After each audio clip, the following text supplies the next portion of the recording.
Alright, so all things considered, all things are said. Yeah. Bless you.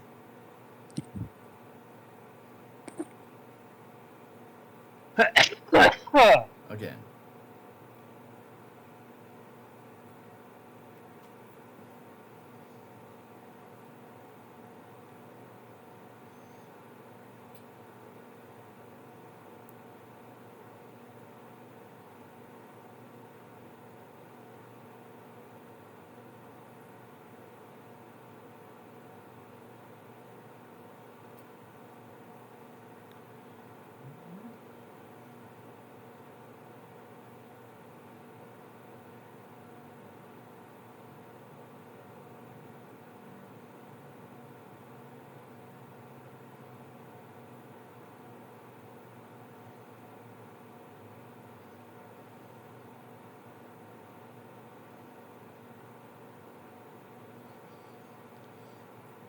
Alright, so as with the previously posted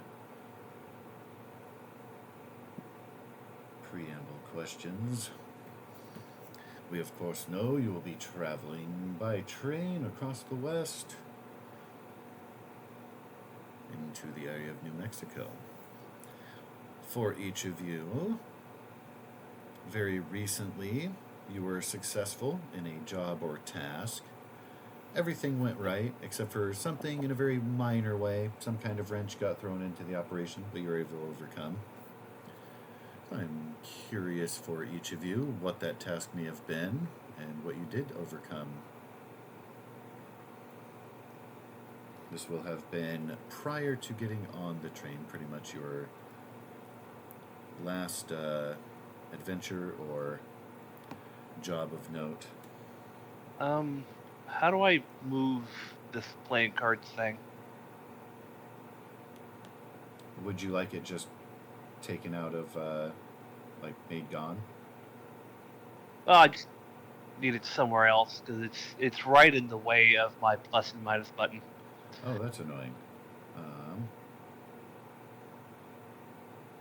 Yeah, I can recall all cards and reshuffle. Yeah. Like that. Alright, there we go. Those are used mostly for initiative. No. Oh, I'm trying to move it.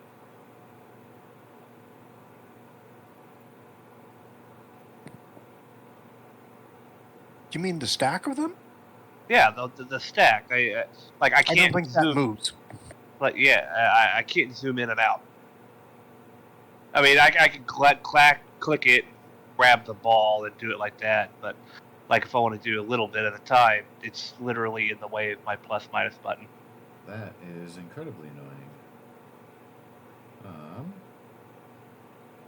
I can hide the deck. Until we need it. Yeah. Thank you, sir. Yeah, I don't know if there is a way to, like, drag it and move it on the screen itself. On my side, it's at the bottom right, and my zoom in stuff is in the upper right, so... Yeah, my zoom in stuff's on the upper right. The card was in the middle right. So it's over the minus button. That's annoying. I am sorry about that. I was not aware. I know there's a way to do it. I just don't know what the thing is. Surely. Yeah, for me, all I have is the show deck for the macros.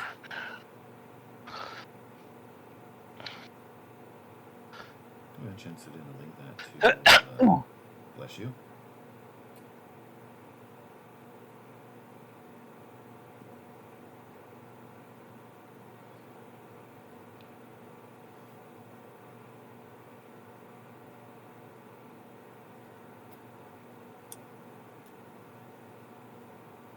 Anyway. Sorry to interrupt.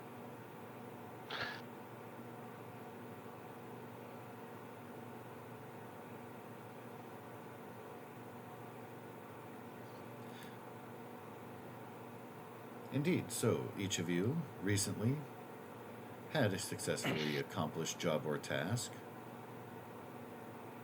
And I am curious to know what that will have been and what the minor wrench in the situation was that you overcame.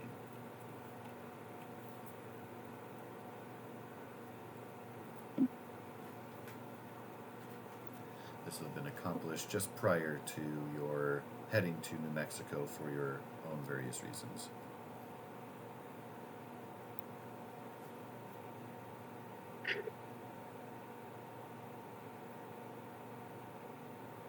Fuck, I don't know.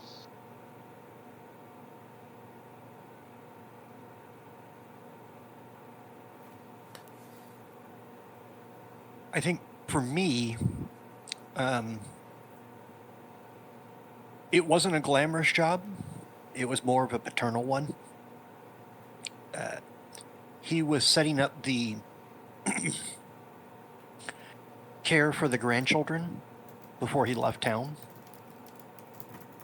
And they're going to stay on the plantation back at home now that it's safer again and been reinforced since the incident. So the plantation is the recovered, it's in operation again, everything is back to normal, as much as you can air quotes normal. Yeah, the kids are... I've hired... The biggest hiccup was hiring people who would care. That you can trust, and yeah.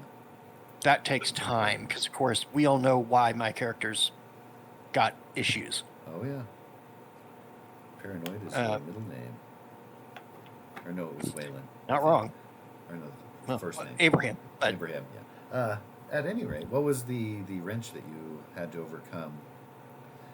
In hiring people I closing could up get your around affairs? the notion of... it took me a hot minute to find people I could trust. Okay. How much did you reveal to them? Like, how much do they know about what really happened? Or, if at all, are they still in the dark? I deliberately hired people from the Haitian community. Okay. A, it wouldn't look out of place on a plantation. B, I could trust them with the truth of what went down. So they're from the voodoo community. And until I know more about the Order of St. George, I'm not willing to put the Catholics necessarily in charge. And I figured if I put, frankly, if I put people of color in a position of authority on the plantation and made sure all the documents were signed, if someone were to show up and try to accuse somebody, there are educated people who they can call, and whether, also the people of color on the plantation are educated. I made sure that there's a school system on the plantation. So that way no one there is going to be considered ignorant despite someone's personal objections. Fair. And I know that in the timeline by this point, Davis had declared slavery abolished too, because it got him the recognition in Europe. Yeah, there are a So lot once of that benefits of him doing that politically and socially. Part of Yeah, it and I is think tied they were- into the weirdness and the war going on longer too. Just yeah, Like, if you want troops, you might want to rethink some things. it's better for everyone. So, Most the kids- prejudices that linger now, with the exception of ignorant assholes, is going to be based on factions. So you're going to, graybacks is going to be the most popular slur as opposed to anything else, if that makes sense. The hell's Grayback? Confederate oh, soldiers. Southerner. Yeah, because their From the uniform are perspective gray. of them. What were the Northerners called? Like bluebellies or something? Anyway. I think so. So his biggest hurdle was making sure he could find people he could trust, that they would know. So every person in authority at the estate when he left were, for the most part, from the Haitian community, typically people of color, although there's a small mixture. He made sure there's enough mixture between the, if someone were to really put a stink down, someone could find one of the administrators who's also white, and between the two of them, I'm sure they could tell them to shut up or get the constable or whatever the case might need to be. They have tutors. They don't leave the estate. I can't help that because he is terrified of them having to go through the public school system, which he thinks is a joke. Even then. That's basically it. It was more of a paternal, like, how do I tighten up my stuff before I go and leave? Oh, yeah. Also laying a foundation, like if anything were to happen to you, they could carry on with those instructions and parameters and continue to flourish and have access to your bountiful wealth. Well, the bigger thing is that the last big hurdle would have been setting up arrangements at banks out west. So that way I could have funds transferred and available to me.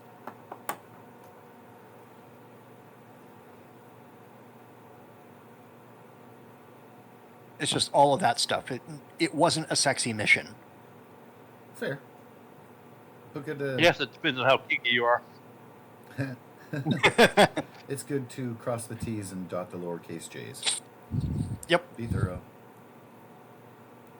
So that was it. That was it from me. Alrighty. Muy excelente. And does the Marshal have a recently accomplished goal in mind for heading out west?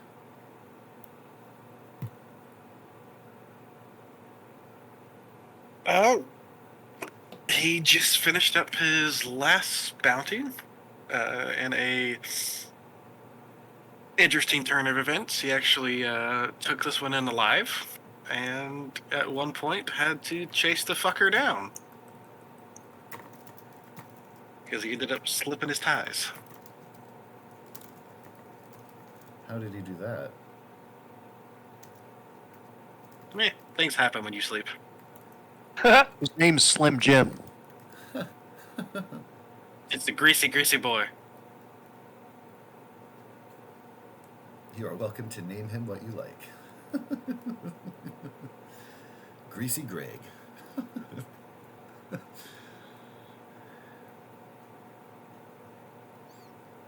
All right, and for bringing in a live bounty, that's pretty nifty. Can you roll for me a d6?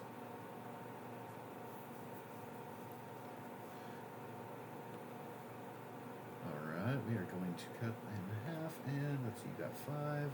So we're going to call that a 2. You will have received $200 for that bounty.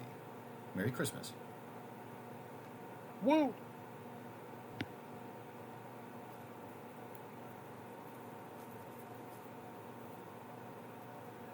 Who did they put on the Confederate money? Was it just Davis, or did they have? I don't recall looking at the details. The only one I'm aware of is Davis. Okay. I didn't study that close to figure out who was on every denomination. I have. Yeah, I'm just not sure. I'll look into that. I think it's fair to say at some point not Grant. Whoo, wrong one. Whoa there. You're about to start a fight on this train, sir. Yeah, I imagine it would. Oh, God. Lee. Thank you. There it is. Let's see here. I'm sure Lee's on one of them. Lee, at this point, looking at the timeline, I believe has retired. He was going to be going into some stuff. You guys would probably By the be end aware of that. He's a pretty important figure. 1863, the Confederate dollar, or grayback, to distinguish it from the new greenback, was likely put to circulation during the war. Let's see here. Who's on it? I see the picture. It's right there. I don't know who the fuck that is. Some dude. Distinguished gentleman with a beard. Depicting Calhoun and Jackson. $1,000 bills depicted Calhoun and Jackson. $50 bills depicted Jefferson Davis. Okay. All right. Current reigning world champion of the South. General Robert E. Lee has retired to run Dixie Rails. That's the one depicting Calhoun and Jackson. The 1,000 note. Got it. Oh, M. Very clever. Okay. That's the Roman numeral for 1,000. Yeah. The more you know.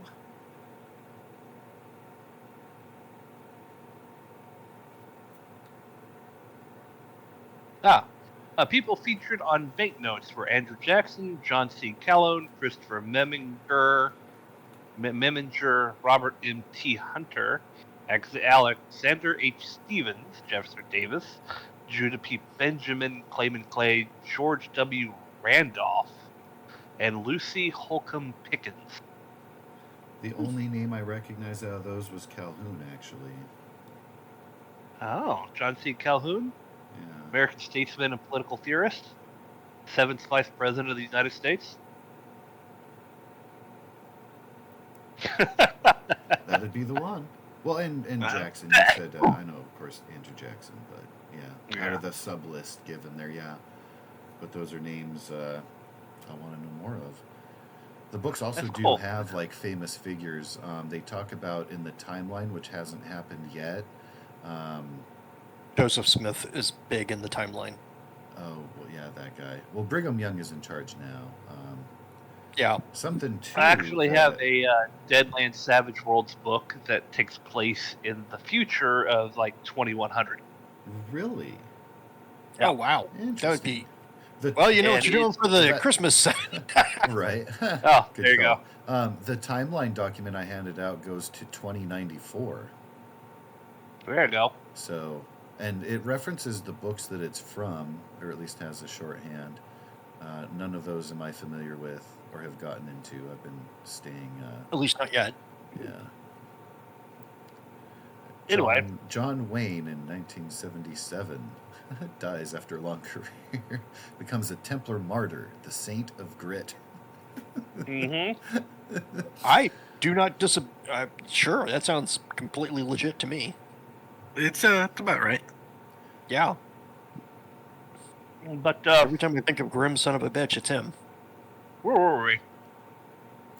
Currently on a train, Brian had talked to us about what Father Carter had recently accomplished before setting out west. You had not And yet then- had an idea. And then For our marshal, had recently brought in somebody, this time alive. They had slipped out, were run down, brought in for a quick 200 cash bounty. And will now be I heading out west. was working on the government on a secret ghost rock project. ooh, sexy. Conspiracy theories abide. Yeah. All right. So, what went right, and what was the thing you had to overcome? The thing I had to overcome was figuring out how to aerosolize it. Ooh. And then, so what went right was when you crushed it into a very fine powder, mixed it with a certain liquid, and then used that liquid as a fuel, it would output in a very, very highly explosive, volatile manner. As is Ghost Rock inherently. Mm-hmm. Damn And it, that's how you make mustard gas. so he developed the first prototype rocket fuel.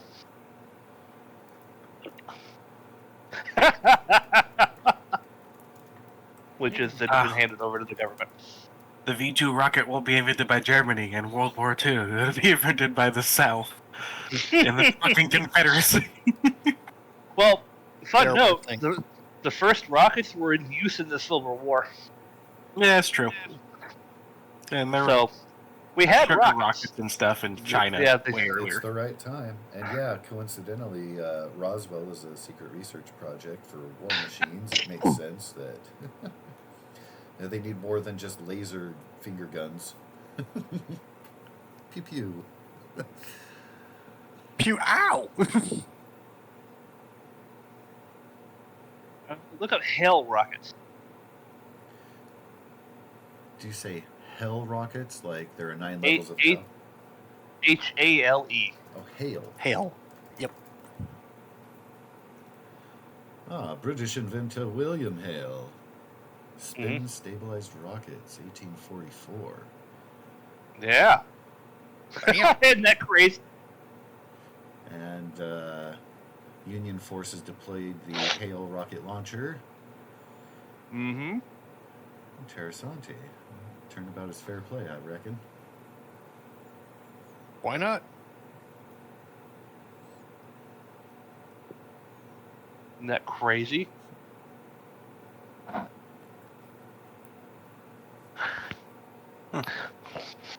There are a lot of Fun times. interesting things, like parallels in world history where things are invented, and I'm like, wait, really? Way back then? But it makes sense. They didn't mass produce as quickly after an invention.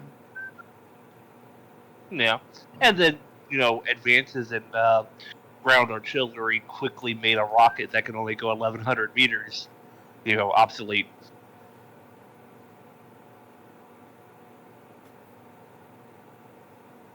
Makes sense. There will always be bigger and better. But yeah, I was thinking helped about in- that, like from the perspective of somebody on a stagecoach. Like, how would you explain to them the invention of cars?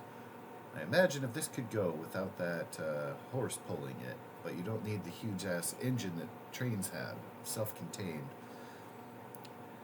Madness. the very first vehicle was actually a lot earlier than you think it was. Nothing counts Oh, until yeah. Model T. Steam-powered buggies were a thing for a while, so... I'm ignoring the whole alphabet before the Model T. Nope, Model T. Look up the Benz patent motor car, 1886. You say 1886? Right. Ben's patent motor car. It's actually a search. The earliest one I remember was Motor back in wagon, 1914, but I know it wasn't the 1885. first. It was widely regarded as the first practical modern automobile. Now keep in mind, that's the first practical, not the first. Major features of the two-seater vehicle: compact, high-speed, single-cylinder, four-stroke engine installed horizontally at the rear. Fucking power! Engine output. Fucking power! 0.75 horsepower. Not even. Hell one. yeah. I So, mean, the shit thing motorized about horsepower two-seater is, bicycle. Tricycle. Yeah, pretty rather. much. It's a tricycle. Yeah. Pretty much. the Isn't shitty that thing about great? horsepower is a horse is actually like 14 horsepower. Oh, is it? So I'm dumb. I just had a 1-to-1 ratio on what a horsepower was. No, 'Cause it's Yeah, the the scale. I term know that's used as probably a common, it's a yeah. the energy used to move a unit of mass, and they called it a Right. horsepower, and it's so stupid. All right. So I Right. need to bear that in mind. 15 horses, or sorry, 1 horse equals 15 horsepower. Roughly. Okay. I feel dumb when I learn cool things like that sometimes because I feel like I should have known that. Good times. I got it slightly wrong. Between 5 and 10 horsepower on average. So he's riding the train. Brian's horse, however. Okay. Said, riding the train, Mr. Agnito? Oh yeah. Riding the train, feeling smug and a job well done. Absolutely, quite an accomplishment. And the mysteries that this Ghost Rock unlock continue to push the line. Get to develop questions you didn't even know were there to ask. Right? And he'll sit there and be puffing on a cigar in retrospective thought.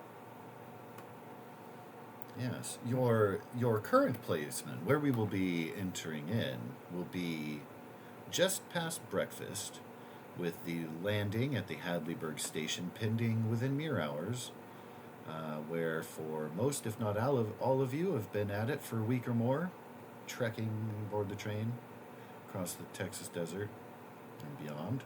It's good to be this far south in the winter. Now, over the course of that travel, you may have had an opportunity to meet with some of your companions. You may not. It's up to you how social or introverted you may be. You are all given or paid for a boon of what you would call first class So you have your own room. You have a kind of a leisure area. There's a viewing cart, which you will see. Some people like to just enjoy the view as they're traveling about. An area that has a pool table. Of course, playing pool on a moving train is difficult, so it's more for show. Yeah, Agnito will be. He'll be in whatever social area it is, making idle conversation with whomever. All right. For you, sir, good professor, you will currently be chatting with an elderly lady who is sitting with her widowed niece. You have learned that they are traveling to Salt Lake City after the untimely passing by disease of her niece's new husband. Mighty shame, mighty shame. The preacher, if not otherwise engaged, will have opportunity to find a pair of young men looking to find their fortunes. A great opportunity to share the good word with them. A little bit naive, a little bit, it looks like their clothes do not suggest that they regularly travel in such accoutrements. So they're definitely out of place and a little bit naive. Good people to bring into your cult. I mean, underneath the umbrella of the good Lord. The marshal, by habit, may or may not be keen to sit still in leisure. You might find the opportunity, especially with the pending arrival soon in town. The ride so far has been smooth and uneventful. You already patrolled the train twice. Now I'm sitting down and having a drink. Fair. Everyone I talk to, it's really more like, is this person possessed? Is that person possessed? All right, these two kids. And my gauging of anyone younger than me is simply like, do you think if I think they would survive the fight that killed my family, then they're interesting. For the sake of these two young people, you will have determined on your scale of likelihood of being possessed, you've determined probably not. You never know. So nobody's ever off the scale, but... Yep. I have a quick question about your character, Brad. Does he dress in the accoutrements of a Catholic father, like with the white collar and all that? So he does wear a white ascot when he is wearing the closest thing to black clothing. It's very clear that like his Stetson's black, his duster's black, and not like travel black. These are nice, tailored garments that it's very clear that it's buttoned up and shows the ascot kind of like you would see. And he has a lovely silver chain with a cross that hangs down. On his duster, there is a couple of other pendants that, if in noticing, they are pendants to the various saints of the Catholic faith. Okay, and, so when I look at you, I can see that you're a man of religion and you're probably a leader of... Yep. Okay. Yeah. So, are you walking around? Apparently I'm talking to two kids at the moment. Okay. Well, they're young men. They're able-bodied, marrying-age men, but they're currently not, and they're free to head west to seek their fortune, find work, make a new life for themselves. Lots of opportunity. I'm just generally sharing the good word with them, but really I'm just biding time. And it wouldn't be hard for someone to figure out that I'm just biding time. Kind of filling the air. It's an opportunity for, like, in a sense, sometimes you can make an argument and it's more for the listeners than it is the person you're arguing with, if that makes sense. So it could be an opportunity to generally preach or just warn, like, oh, we're coming into a dangerous area. People in the car could likely overhear if you put that emphasis in and are going a little extra in preaching of the dangers that await, especially a pair of naive... it's more of a public service announcement more than anything else.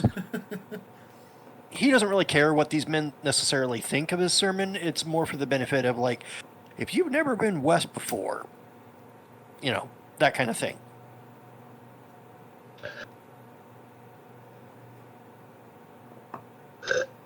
Because I would imagine between 63 and 69, they traveled a bit. And so interestingly enough, my son's wives are still alive as well. They're also the ones currently kind of running the estate for me. alongside all those other people I set up. So the mothers survived. I just didn't name them. I just didn't get around to it.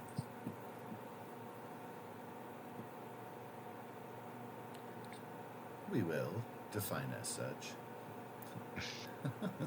Well, Marshall loves scotch. But he'll talk to anybody who comes over, sits down, interjects. More the merrier. He genuinely believes in the notion of if God loves everybody, then he's going to love you too. Doesn't mean you won't screw up, because everybody's had that one person in the family who does something stupid. But he'll be there to help you stand back up again, figure it out. So I have a question for all three. Just given your nature, would you have made introductions of people who are likewise in the mood for conversation? Like over the course of the week plus that you've been on the train, will you have met each other? Would you at least know each other's like names, occupations, or something? I would Or say will you at have least not? Cognitos. Or sorry, Ognitos. Okay. You'd have had Maybe the at, opportunity. Maybe in passing. Yeah, you know. Yeah, when yeah, you you pass know, someone in the or- car, very polite, exchange names, that kind of thing. Right. Do you guys have But a less than- respect for each other's elderly nature, or is that irrelevant? Some people You don't are make it to old ageist age to a without certain work. level, yeah. Yeah, you don't make it to old age without learning how to do a thing or two. Yep. So there's always that. Yeah, right, Loki? Yeah, buddy.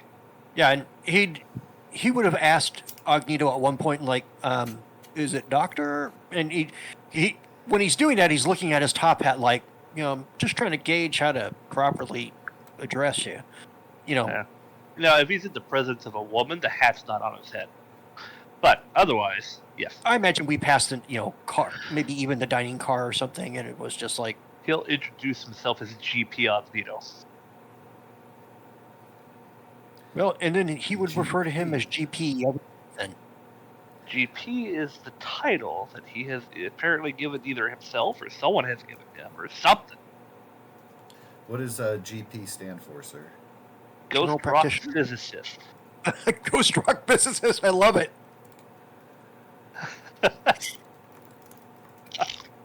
He's a ghost doctor. So what's very intriguing about that is with your title, you right away announce yourself as somebody who dabbles. Some people believe that the rock is cursed and something to be avoided. Others will embrace Exactly. like science. Some people will be in the middle. He is Being all about religious- science. Oh yeah, but being religious does not mean that you don't go along with the ghost rock. The best example is Salt Lake City is known as the gloomy city because of how much cloud cover ghost rock is used there. Industry is booming there with that. So outside of course, Mormons are very good with money and the acquisition thereof. Business is booming there. Their own religious leanings haven't kept them away from it. So don't let that be a hindrance on personal beliefs and philosophy when it comes to using the rock or having an opinion about it. Father Carter, you of course wear your priesthood on your sleeve. It is part of your outfit. Oh, yeah. But knowing about each other's professions does open up. You would know one does lean more into faith, the other in science. That may or may not even clash. Both of you might find a way Not where the you slightest. link it. Either one of you may see them as opposing forces, as opposed to working together or part of the same thing. He's affectionately started calling him GP just as like those were the way you might have like a JB or something like that. Yeah. Ognito rolls off a little differently. Normally if you're going to swear, I'm like, damn it, Ognito. But otherwise, if it's in a friendly banter, it's like, hey, GP, come here. And then I just know Marshall, but I don't know the Marshall's name. How Unless you outwardly posted it somewhere friendly / engaging is the Marshal? Mr. Rankins. If people want to talk to him, he'll talk. But he ain't gonna go out of his way to introduce himself to everybody going down an aisle. Okay. Most people will give you respectful nods. You can see that having your presence is comforting to people. Like when they see you, you see ease. Like, is he wear the badge? Come over on them. Oh, That yeah. is, yes. If you are displaying publicly your badge. Just so you know, Josh, before we get too far into it, I went ahead and changed one of my languages. Oh gosh! All right. What have you done now? I No, it's haven't totally done cool. anything. He can somehow speak Hindi now. That's awesome. God damn it. I am 100% okay with your full list of languages. Cheers. All right. Thank you for noting.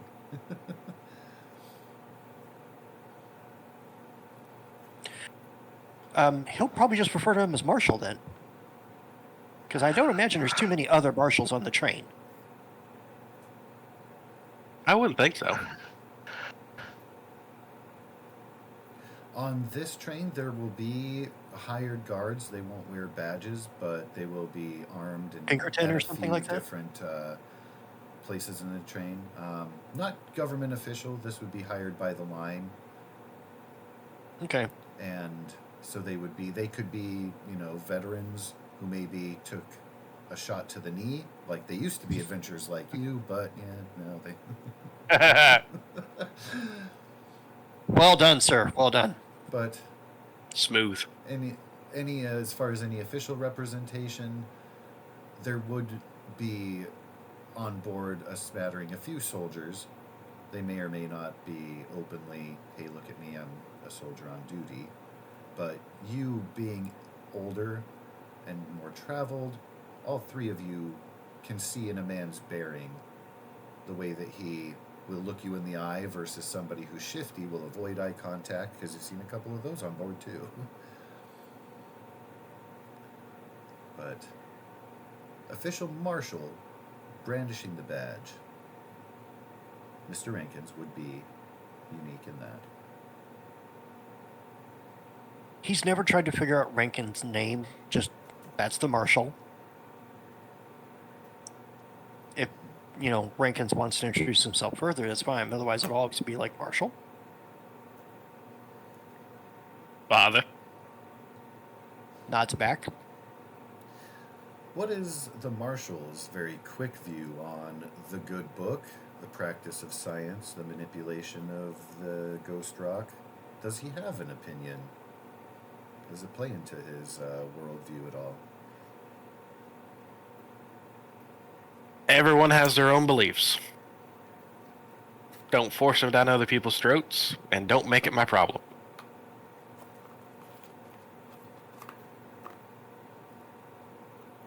I like that. Father Carter's just convinced that if it's in this universe, then the good Lord made it. Or has a reason for it being here. So it is what it is. So you don't take any kind of trepidation when the ghost rock is used and emits sometimes looks like the faces of souls in the smoke. No, the screams are the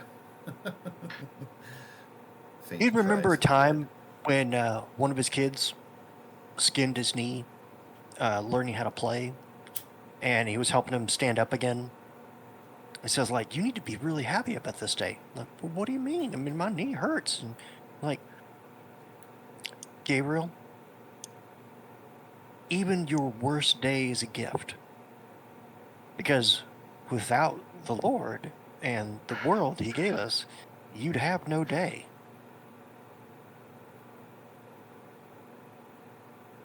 So that's his kind of view about Ghost Rock as well.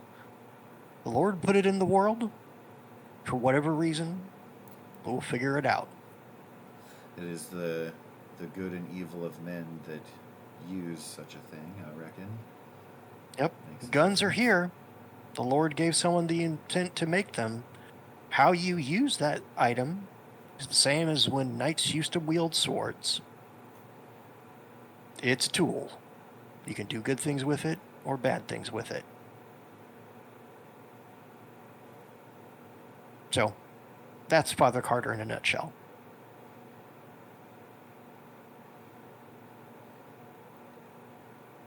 Excellent. Well, as far as our first official roll, I would like to get from everyone a notice check. All right. Again, base default. And notice is a skill, right? Yes, it is.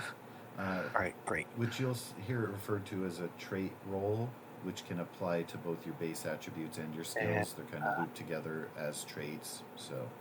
And that's me hitting the D20 on the left notice, correct? Yeah. Do I have to put in a modifier, or just normally it's 0? This is going to be straight up. Modifiers will affect. Typically, your target number is 4, and things, of course, can adjust as things go. How'd when you look get a at plus your results 2? here, I want a plus 2. I want a plus 2. Actually, I'm not. Did that? No, that didn't come from Streetwise, I don't think.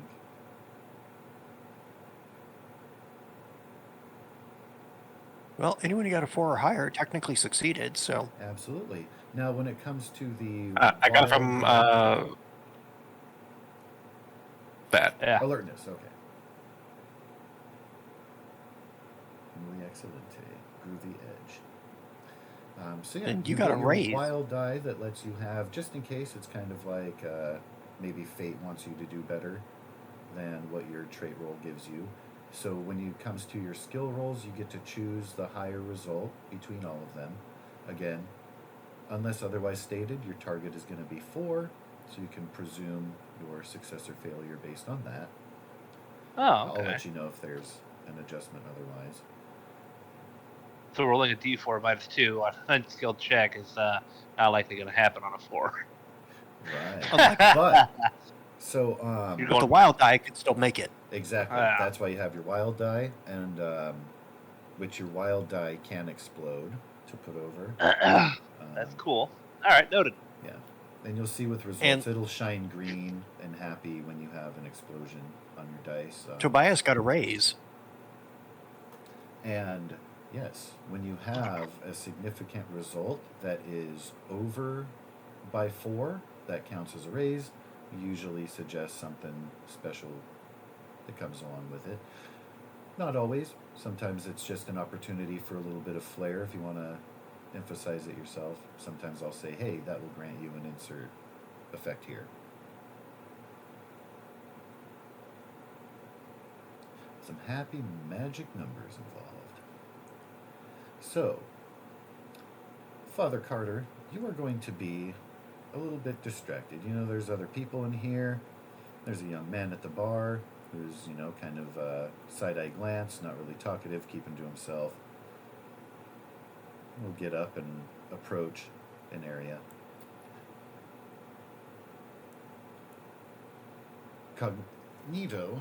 Ognito, sorry, can't help but notice that the man is approaching directly at him.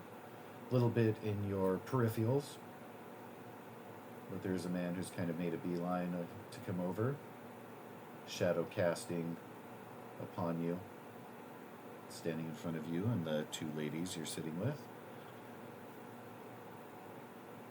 For Marshal Rankins, this young man is one that you've kept your eye on. Kind of one of those when you're in a general area, no matter where you are, you can pick out the ones like, I'm going to keep an eye on that guy, I'm going to keep an eye on that one, just because their general demeanor, the way that they look at people, the way they hold to themselves, everything in this guy's body language suggests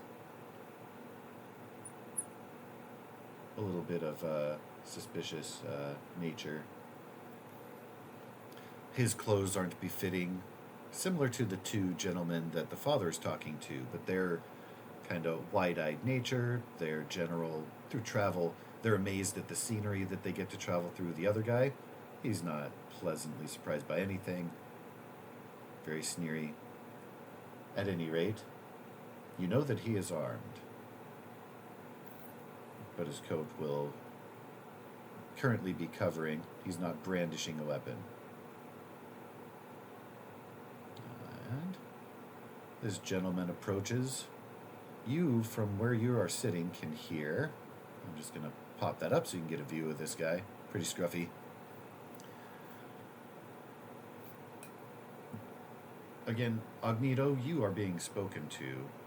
Marshal Rankins can overhear. Okay. Young man says, "You there, old man. In my seat." You see, he's not looking at you. He has kind of a creepy stare and is taking in the niece of the old lady you're talking to. She's trying to avert her gaze and look out the window, unsure of how to react. I'll turn my attention to the ladies. I say, ladies. This here young man seems to be thinking this is his seat. Is that true? The elderly lady looks like she doesn't want to speak, is kind of looking between you. I'm sorry, we haven't had the pleasure before. Till she's very uncomfortable, shuffling in her seat now, looking at you a little bit pleadingly. Yeah. He won't move. He'll look back to the quote-unquote gentleman. I say, boy, I don't know what your issue with these young damsels is, but you best be off now. And he'll give him a wave of the hand.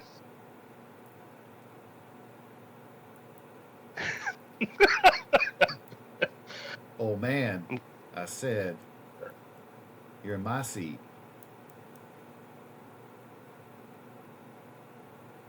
At this point, the marshal will step up behind him, and this stranger will feel something poking into his back. "I do believe the doctor told you to shove off." Now, young man, I understand basic instincts and needs. However, there is a time and place for such atrocious behavior, and this is not one of them. I really suggest you go find your appropriate compartment and have yourself a sit. Appropriate compartment. Well, you see him, he's starting to slowly raise his hands, and he's trying to turn. When he sees the badge, he goes upright in posture. Gives the absolute dirtiest look to Agnito. Up and down. It looks like he's sizing you up, taking you in, registering your face in his memory. That's the look of unfinished business. You've seen that before. When he looks to the marshal, his look softens a bit. He keeps his hands raised. "Pardon. I ain't trying to upset the law." Looks back at Agnito. "I'll be on." Looks back at the young woman. Lingers. A little bit too long. Puts his head down, shuffles out of the cart. At this point, Father Cotter, you will have heard enough, and the boys are also watching, so your sermon has been interrupted. But it looks like quick acting authority stopped it from escalating. Man doesn't look back, goes to the end of the hall, into the car, in the direction of business class, if you will.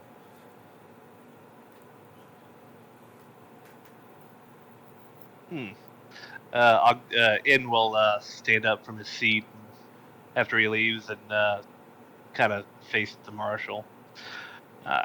I say, I do appreciate your assistance there, Marshal. And he extends a hand. You hear on the side, "Why, yes," and a shudder from the old lady. Reach out his hand and shake in kind. It's my pleasure. I don't like people making fusses where there shouldn't be any. Yes, I do agree. I do agree with that. I agree with that indeed. Are you ladies quite all right? Says, turning his attention back to the two. You can see that the young one, the niece, has gone a little bit pale. You can tell since she was kind of hard oogled in a creepy way by the individual. She's put off by it. The old lady, she was, again, awkwardly stirring in her seat and such. She looks recalmed. A little bit of clutching her pearls going on, catching her breath. But she looks assured and very pleased, looking at the two of you, that a pair of brave, honest men were aboard to halt any kind of confrontation that may have transpired.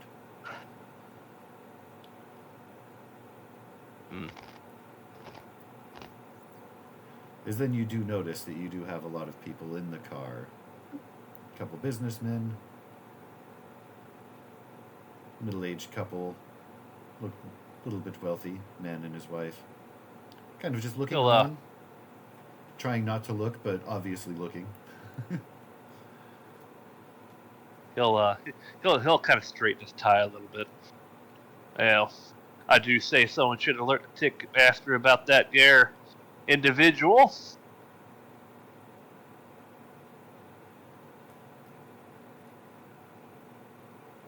My thoughts exactly. I'll be back. Is that Goose or the marshal who will be back? The marshal. If the marshal leaves, he'll rejoin the ladies at their table. Is there a bar in this cart? There is. Are we in the bar cart? Yes, it is where the young man had originated. He'd kind of been sitting there, glaring at people, but generally looking mostly into his glass. His empty shot glass still sitting there. I'll stop by the bar and talk to the keep on the way out. Did you happen to witness that slight altercation? I haven't taken my eyes off of that one since he came in. I know he wasn't traveling with one of you lot, but, well, I don't have the authority to boost anybody. Good. Get out of hand. He's cut off for the rest of the trip. If you don't mind. Couple of the guys, you'll see them. They got the rifles and the red bandanas they're wearing. I understand, of course, Marshal, you're an authority. They're the ones hired to keep things safe. Reckon they'd be the ones to alert to. And would they be located further up the train or further back? You know that different sections, so there's kind of like first class section, which will comprise this and your rooms in a couple of cars. There's kind of a cutoff where each of them will be posted. They'll be posted at the separation between first class area, business class area, and then storage in the far back. There's even a car that has livestock on it. Like, it's a pretty sizable train. But yeah, they're kind of at different junctures, just kind of at lookout points. Alright. I'll go in the direction the man headed to the closest guard station. You will be known aboard as, of course, for as much as you are showing your badge. Any of them will always give a polite nod. It's kind of an unspoken, hey, we got backup, we're on the same team. And you receive that nod as you are approaching. Cigarette put out as you approach.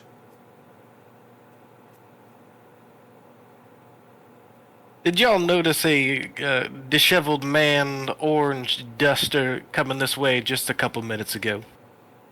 Oh, yeah, that one. Surly fella. Oh, yeah. We had a slight altercation in the bar car, and I believe he should be kept from it for the rest of this trip. And an eye kept on him and any of his companions. I reckon that's a good note. Looks like one of the sort. I'll pass the word along. It would be much appreciative, and if you need any help in this regards, please let me know. We'll surely do. You'll be the first. Thanks, Marshal. No, thank you. Heads back. Until he's kind of looking a little bit straighter, just to kind of put on airs like, I'm official. If I pass the marshal, I will nod. You know, he'll get the obligatory marshal. Father. And Agnito's just making idle conversation with the ladies to try to help them calm down. While the gentleman I told that he's just gonna, I need to go check on my horse.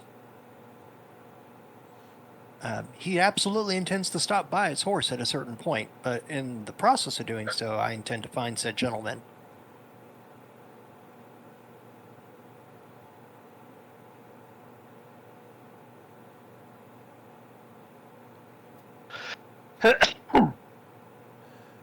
So I'm sorry if you're talking to me. I missed it. Bless you. Yeah, I was in there choking. Fucking. Well, then don't do that. Yeah, don't do that. Just stop breathing. Stop it. Can't joke if you're not breathing. Nah, You're the master of your own body. Just stop it. Yeah, Get Yeah. your shit God. together. Alright, this goddamn cough has got me fucking annoyed. What do you want me to do to try to locate this schmo? I am curious just to follow up on the chat. Do we have a name for your horse, sir? Oh yes, it's Clem. Clem, that's right. Big old Clydesdale named Clem.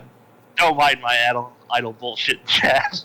Oh, I will always mind because it's fun. So I understand why you want to name it Roach, but no.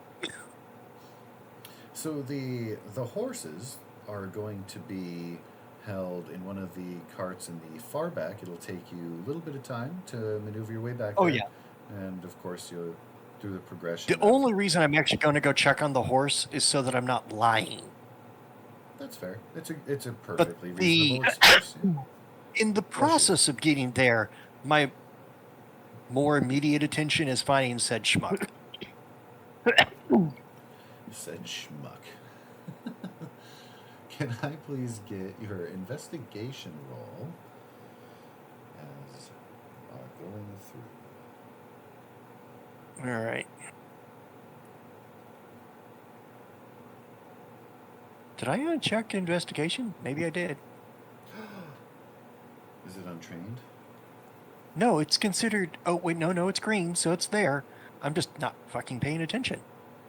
There it is. Sorry. Order. I think No, I I found had it. to I found rename it. investigation, didn't No, you're good. I? Okay. And obviously no modifiers, so it's just a straight roll, right? Please and thank you. Coming up. I'm very excited by that wild die. All right. I take that wild, sir. Aces and eights, huh? So the only thing that you get an eye clued onto, again, there were others who were closer to the confrontation. You weren't necessarily drawn to the man. The orange duster did stand out in and of itself, and the man's shorter cropped hair, a little messier for the first class area. You do see someone in an orange duster. Their back is to you, and as you are coming in closer to view, they are standing and conversing with another man. You realize as their posture shifts and they're gesturing in their conversation that there is a lady. That is not the man you were looking for. Which sets you off a little bit, not because you mistook that, but that was the only orange duster you saw. Is the hair on the lady blonde? It is. And it is short cropped. So from a distance, you kind of coming up like, aha. But then as you got closer, you're like, oh. Which then makes you realize, like, I've been through here. This is the only person that matches the description, but it's not even a him. To be the him. I walked past. Do they smell like they've had alcohol? They do not. You get the familiar scent of hay. Barn-friendly smell. Usually, the workers on your plantation kind of carry that as a norm. It has its own kind of musk. She a working gal. Not that kind And of work. out. Honest work. And I will pause by them and say, like, and then he clutches at his like he's patting his chest, like he might have misplaced something, and says, "Pardon me." And he hunches down a little bit, looks a little older on purpose. Aw. I don't mean to intrude. There's a gentleman I was looking for. I don't suppose you saw anyone else that has a coat kind of like yours? Heaven no, sir. This is my daddy's coat. Ain't nobody on board got one like this. Not that I seen. I mean, did your dad give it to you recently, or? Oh gosh, It's a nice coat. Alas, he passed a few winters ago. She looks a Oh, little bit please, sad my about condolences. it, but she says it in a way where she's comfortable with the grief, like she's moved past that. But yeah, she, in due respect, she kind of tilts her head, Walking with the Lord now, So- Father. Good child. Thank you so much. He goes to put his two hands around just one of hers, like you would, the way, like a preacher might take your hand and just try to console you, even though it's been a hot minute since that death happened. Sure, yeah. Courtesy acknowledgement. Yeah. And then I deliberately use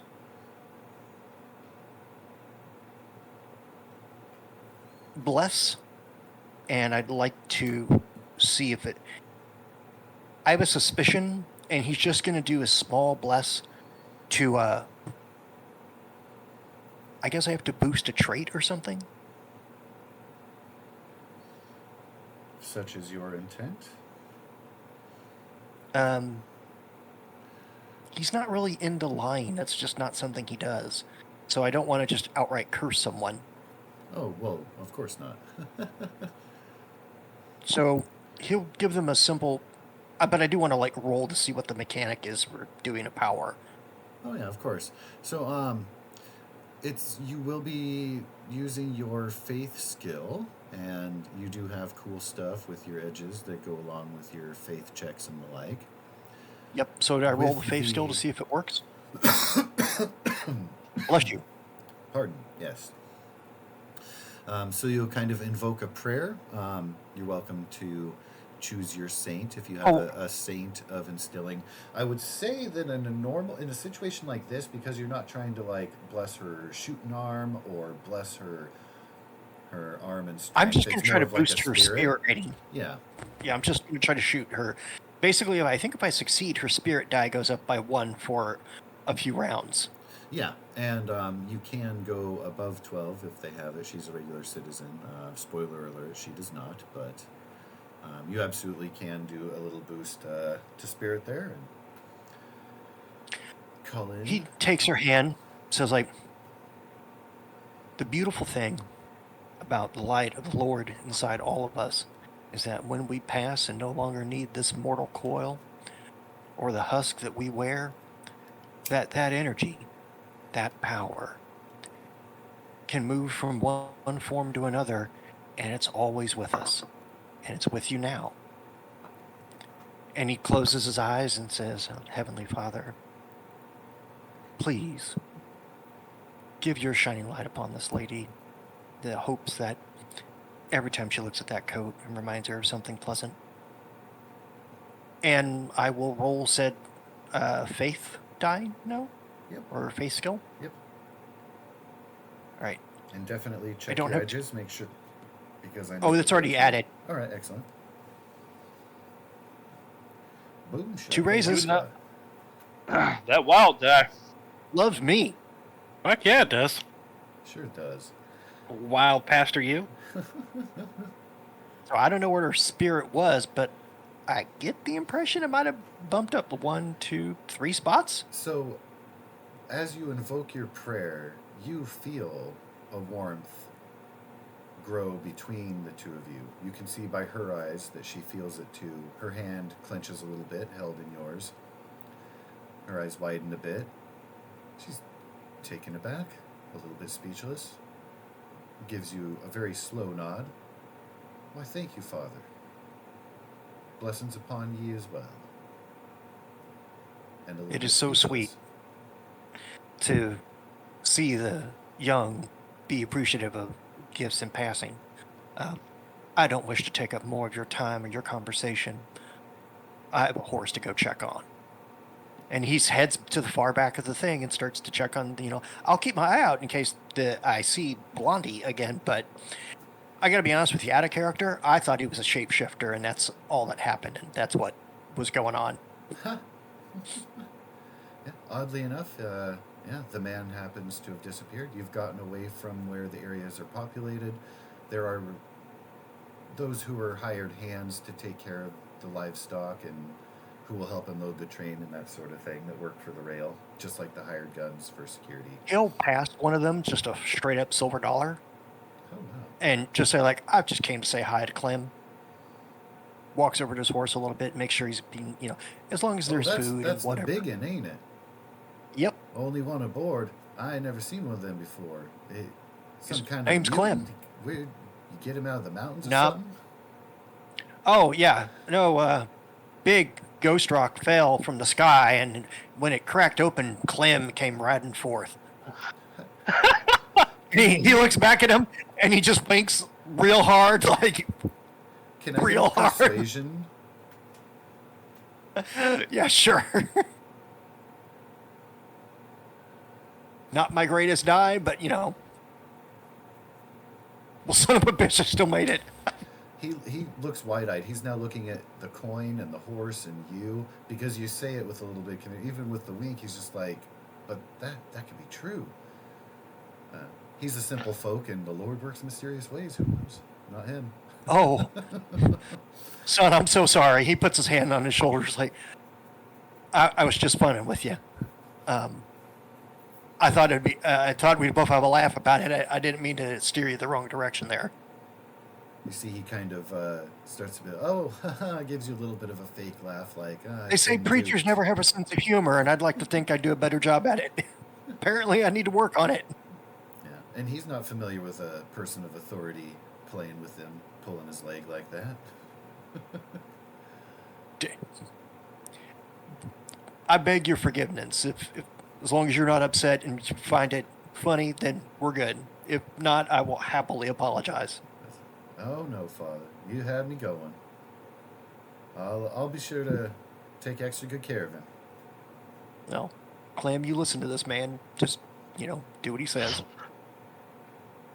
You get a snort and a head shake. Turns around and says, like, well, I appreciate your time. Incidentally, was this kid blonde? He was not. Okay. Red-haired, freckled. All right. Has that innocence of youth look kind of still like... Absolutely. As far as you can tell, he hasn't even grown in his bad teenage mustache yet. Oh, shit, that young. Okay. Right on the cusp there. Got it. Damn. That kid's like 14. Yeah. Mm-hmm. Trip like All right, this, well, it's likely that his dad works on the train too, either helper here, conductor, or anything, even Sure, whatever they guys, tell him, yeah. like, quick, go change your outfit. You're going to go to first class. He leaves the kid and says, like, well, thank you kindly, and don't spend it all in one place.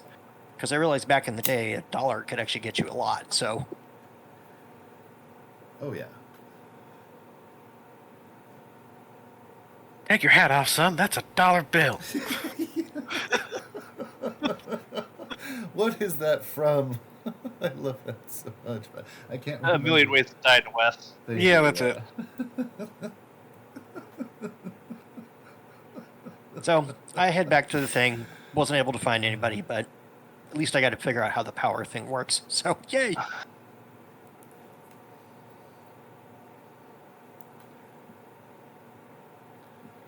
Indeed.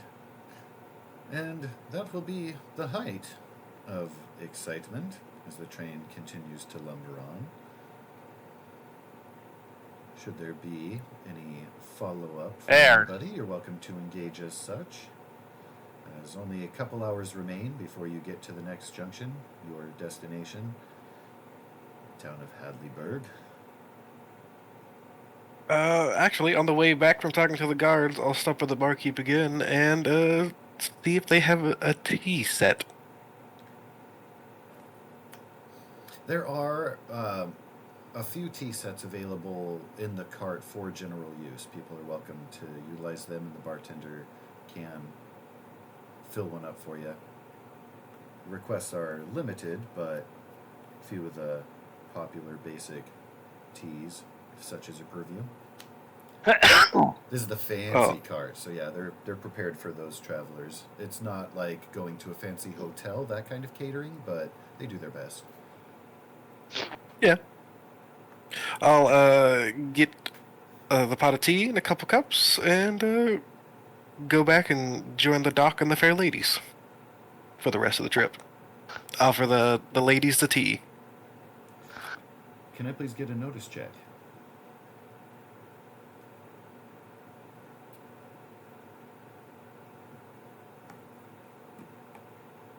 Well done. Very nice. You can tell that the two seem to be a little bit smitten with you after your brave display.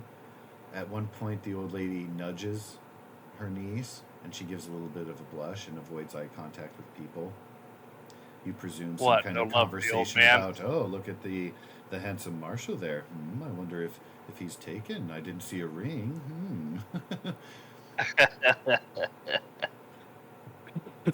Lean over to the scientist.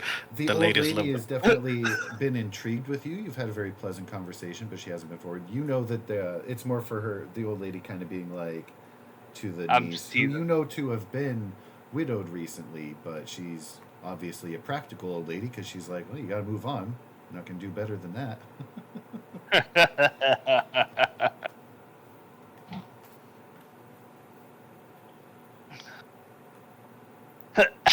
Trust me, the doc will have an easier time getting tail than the preacher would. So, Oh yeah, no doubt. I think you underestimate the presence of a preacher. That's why they pass out fans. Jesus. Exactly. that's right. That's a good one.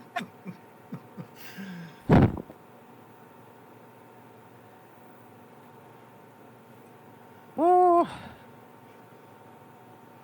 my, sir. I think I have the vapors.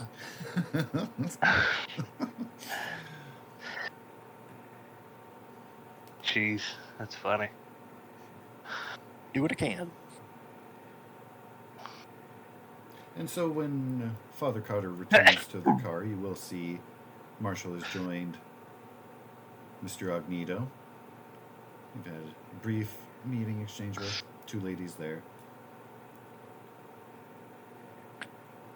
He'll pause and look down at the marshal, nods his head deliberately to get his attention.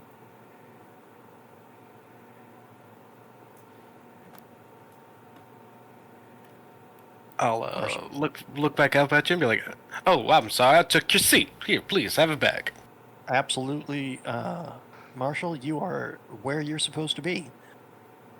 I did wander back to check on my horse, Clem, and I didn't see the individual.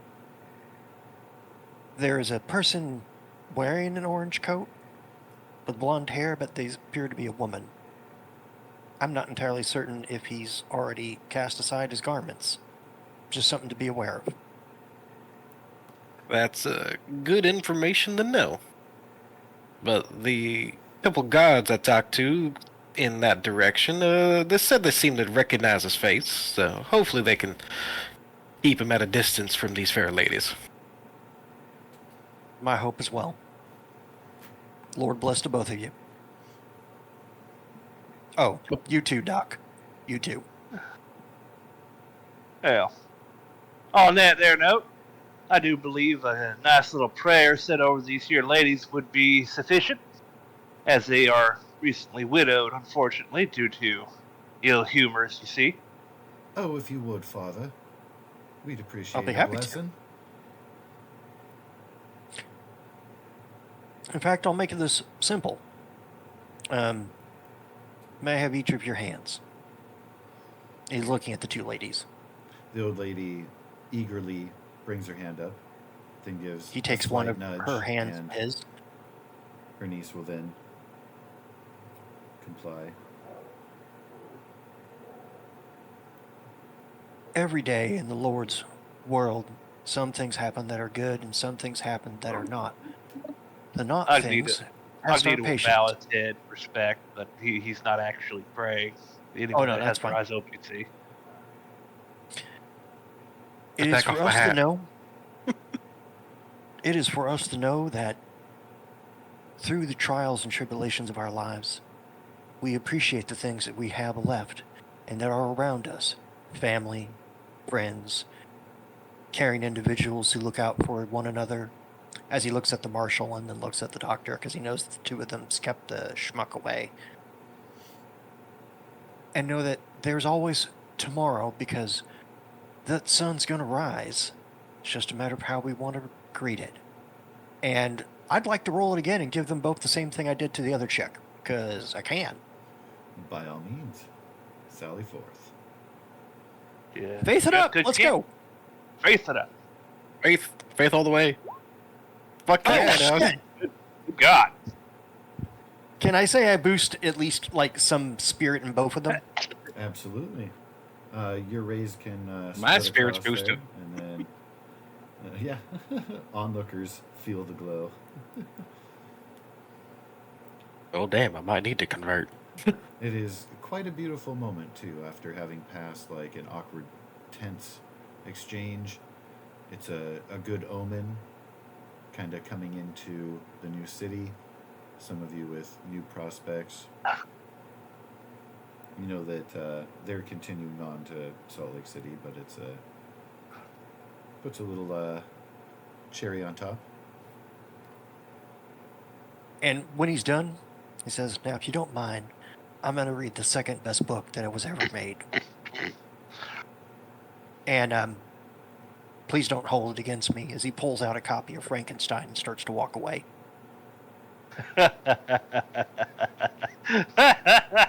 The old lady is kind of like, second best? What's after the good book? This one. The girl doesn't say out loud, well, they're both about zombies. Anyway. Oh, God damn it. And so he sits down with a copy of Frankenstein and, pulls the little silk string from about a third of the way through and starts picking up where he left off.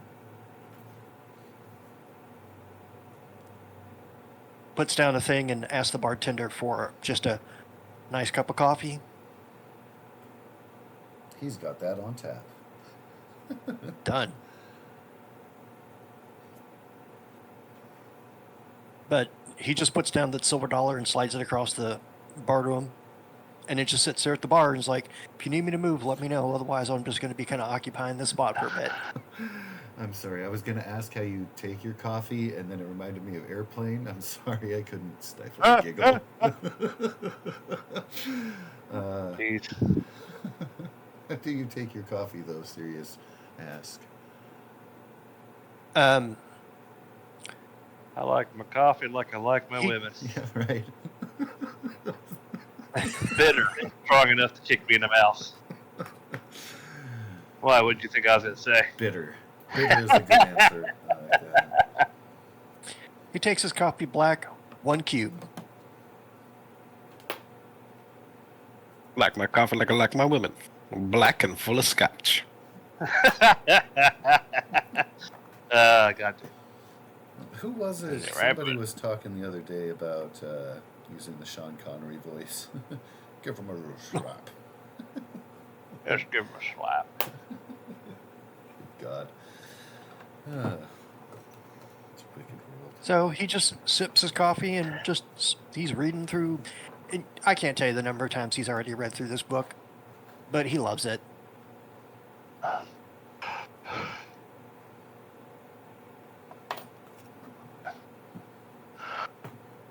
It's his travel book.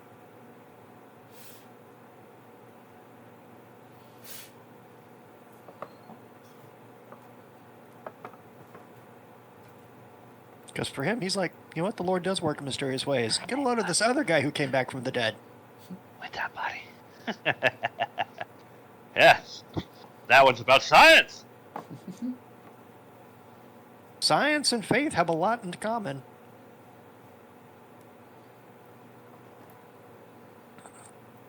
Most people just don't realize that science typically proves faith's correct.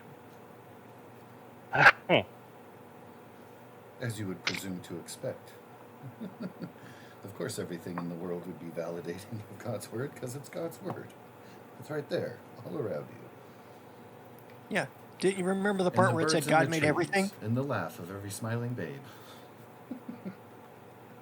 You're like, science is wonderful because when you guys figure out science, you're figuring out more what God left here for you. Done. God's just sitting around looking at his wrist like, come on, it's fire. How hard is it, guys? Oh, man, how long is it going to take to get to the damn wheel here? He's looking at one tribe like, oh, you guys are picking it up. Looking at another tribe like, oh, you're going to get extinct by winter.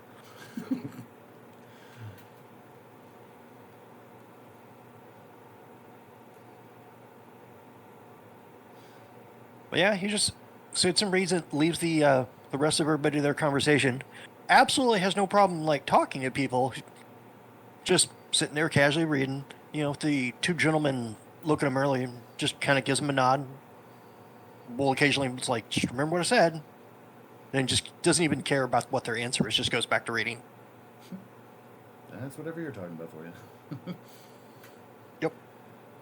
We'll be able to catch up a little bit in the last couple hours as coming into town. Again, pretty uneventful. Sun is coming up.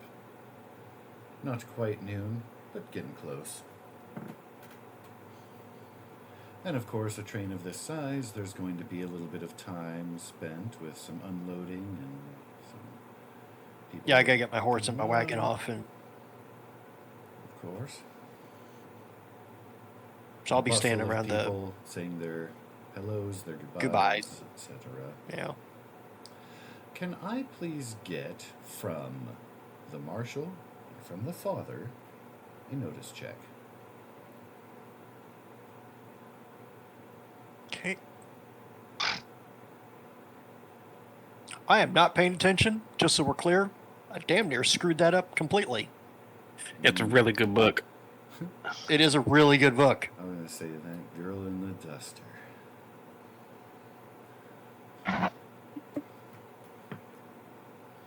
Oh God, like he was thinking of the girl in the duster.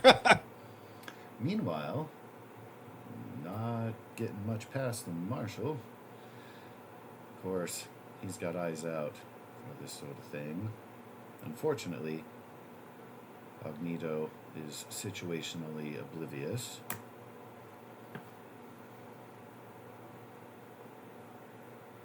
Should be able to scroll down on the screen and see. Our train station here.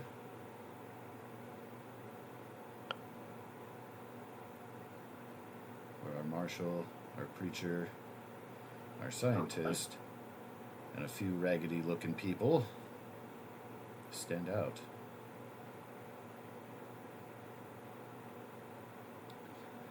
You're immediately drawn to that orange duster. You were told by the good father there was a woman on board wearing a similar duster. That's definitely the man from the bar. Looks like he's got a couple of other friends with him, and they appear to be actively stalking Magneto as he's making his way away from the station toward town in general order. Of course, his belongings within a chest, so he has his own struggles. He's not moving at a very quick pace. You can see that they are closing ground, and as the crowd itself has diminished significantly, train's getting ready to disembark. See, kind of off to the side where Magneto appears to be heading, they appear to be swooping in.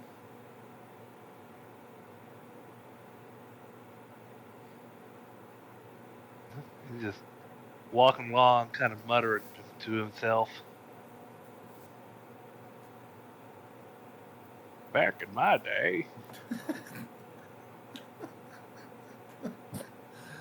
Hmm. These Question. young whippersnappers. So and so. How many of you have been this far west before? This would be everybody's first time specifically in this town of Hadleyburg. But you may have been in the region before. In particular, the As Marshal a- would know that his adversary a- has been around here. Go ahead, sir. As a studier and physicist of Ghost Rock, Agnito would have been to the West Coast and back to his hometown many times. Okay. Have you ever been up north into Salt Lake City? They do a lot of industry there. Perhaps, if they're doing a lot of mining of Ghost Rock. They do a lot with Ghost Rock. It is a prevailing smog of their city. Maybe just briefly to pick up a load and leave. Fair. Probably. The train will have passed through Roswell.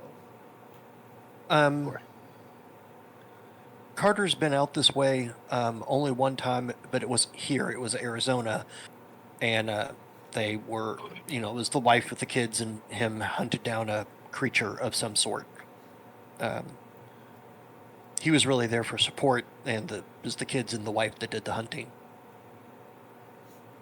How often did Father join them on their excursions, dangerous as they are? Only about once a year, Okay. and most of them were back home in town because the grandkids, that was his chief job, was making sure they were okay when they were gone. My plan was to prep them, get them ready, and go. And just maybe once a year, I'd go and get a little field work in. I've only been out west like this. This is my second trip out west. The first one was to Arizona, and then only because I'm trying to fit my home state in there somewhere. Oh, of course. By all means. And the rest of it would have been, if he went out at all, it would have been in like New Orleans or surrounding territory of New Orleans.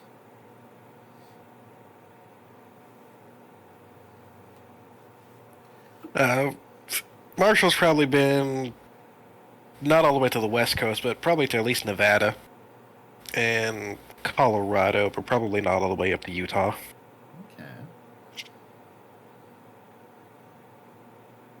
Okay. No, the good middle states, probably to neither of the coasts, except for maybe the Gulf. Definitely not to Canada. Too fucking cold. Fair. Yeah, I was in Tombstone. Well, let's just pick a Tombstone because it's for other reasons, but we hunted down a creature there.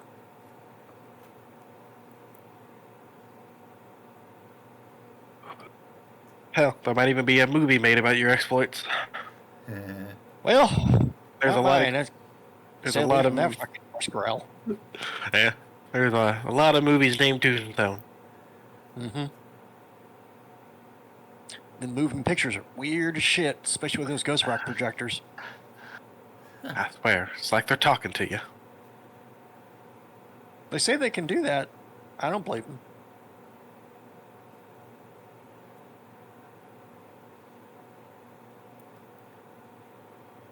Anyway, back to the here and the now. So I'm going this way, right? Indeed.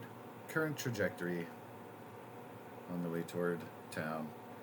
Cardigan's luggage behind him. Yeah. Pipe up to the father. I don't mean to alarm your father, but that orange duster and his friends are back, and they seem to be hailing the fair GP. Excuse us, sir.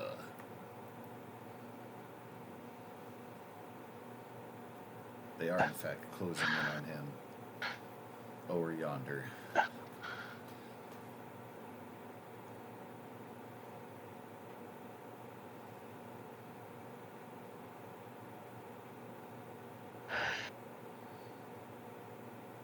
Father Cotter.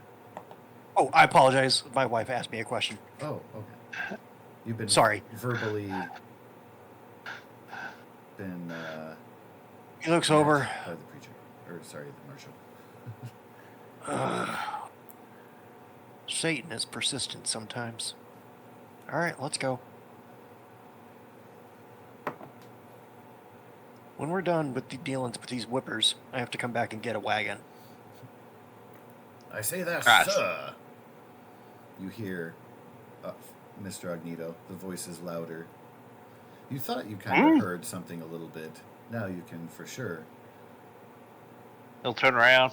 You talking to me? Damn right, we talking to you. I hear from my boy here, you sticking your nose into business that ain't yours. Well, a gentleman would not have been acting that way on that train in front of two ladies. I wasn't doing anything of the sort. I was simply defending some rightful ladies. He's a liar, Pa. He stole my seat. He was trying to get sweet. Now, I'm a little too old to be getting sweet with anyone, Sonny. Now, do these guys look like they're aggressive towards me? Yes, sir. All right. I'm going to go ahead and kind of reach under my pocket, reach under my coat for a... Whoa there!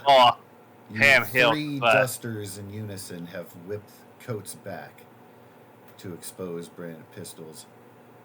Better watch your hand there, old-timer. Just pulls out a small ball of,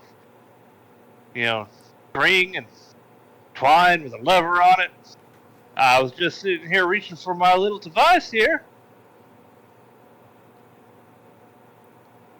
Slowly, what you got? Oh. It better be your wallet. I think Oh, you owe my well. boy for interrupting his It is passage. quite handy. Let me show you what I got. And I just kind of toss it their direction. I think you know what I'm doing. What? No. Can I please get a notice check from Father and Marshall? Coming up. Rankins and Carter, do you see? And can I please get your weird science skill as we see if you are successful in employing your device? Yeah, I have Roll up no your idea whole how this power works. thing. Do I just roll the weird science? That's all I'm doing? So so each device is going to work differently. You're typically going to be using the skill that goes with it for the entangle. So the cast button. Yeah. Okay. That's what I was asking. All right. Okay, yeah. And I'm going to do the 4 PowerPoint one to make it instead of one person, make it a medium burst template. All right, let me get a little bit here. And are you just popping in the middle of the 3? Depends on how big the burst is. Oh, sorry, I wanted that to be a Suico. And then does it draw out the radius? It does. All right, so it's snapping to it. There we go. I can alt. Just want to get for all of our intents and purposes there. Yeah, if that's the medium burst template, sure. If it's not, I will adjust my throw south so just the top end hits those 3 and the rest of us are not encumbered. Yeah. All right, and then what I wanted to get to, we've got. How do I? All right, so I know I have 12 power points into it. Do I just make a note that I spent 4 of it, or do I just? Oh well, no, I'd have to subtract the 4 because then I need to recharge it later. Yeah, and those 4 points essentially they go back into your pool, and then of course there's the recharging, and then when it's in your pool, you can put it back into the thing by recharging. You can still have your net device. All right, so I subtracted 4. Recharged. You can put 4 back into my med science. Yeah. And then now I'm going to hit the cast button.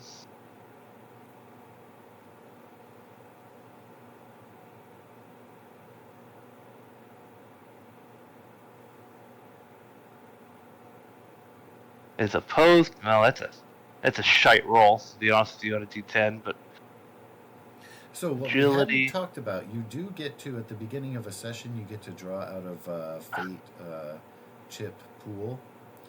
So I'll allow for everybody to have one chip of each color for the sake of things and stuff here. That way you can use reroll and stuff.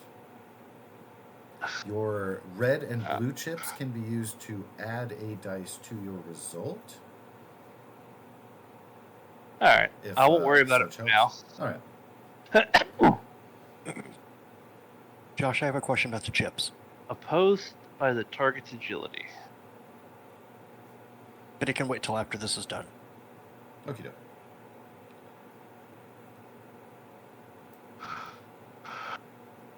Oh wait, a raise restrains the target fully. That's what I was kind of trying to go for. So I needed to raise it. I don't know how that works. That would be based on your roll result there.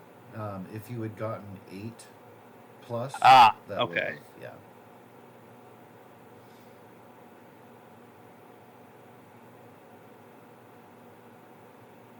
Oops. I clicked the wrong dice indicator.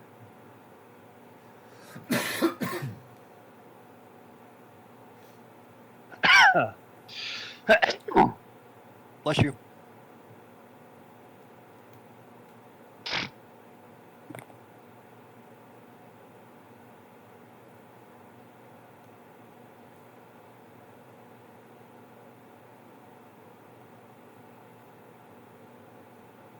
Interesting. So do ties affect them or me? Ties are going to go in favor of you guys because you are the heroes and you are awesome. Okay. Goddamn right we are. So since there were no... None of them were able to beat your 5. So since it's not a raise, since I didn't get an 8, they only get -2 penalty to pace and skills linked to agility and strength. Yes. Which means mechanically your net is still out there. They're still hindered by it. They're, as they're trying to move, of course, they are not going to move very well. The reason I had a notice check happen is for the sake of Rankins and Carter, seeing this net go out, seeing the area it affects.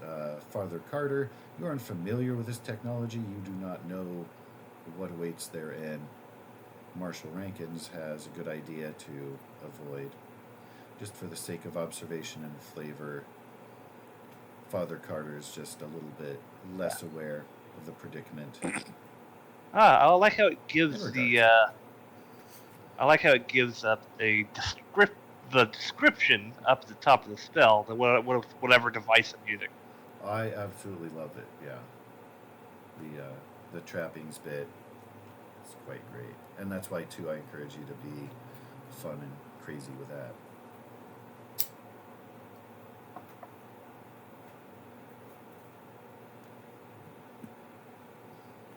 So you were able to employ your net. You see that they did whip their dusters back. They have their guns displayed. The net, of course, impending. And they're in a bit of shock. Not expecting that gesture. Marshal Rankins and Father Carter, you have a moment to respond. Can we step into the area without making a throw? Is it like a 1 and it's done, or is it there for all to entangle into?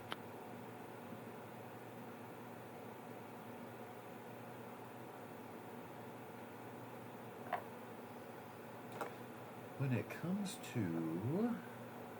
What I'm wondering is very specifically if you get to choose the effect, but I think it's just everyone in the area. Yep. So, it is an area effect. If you walk into it, you will have the same contested roll to figure out how well you delve within it.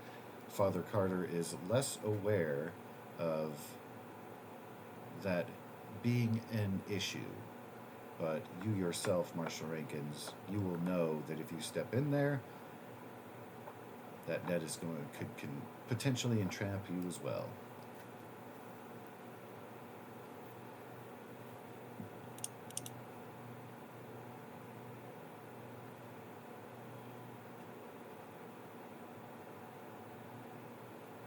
Okay.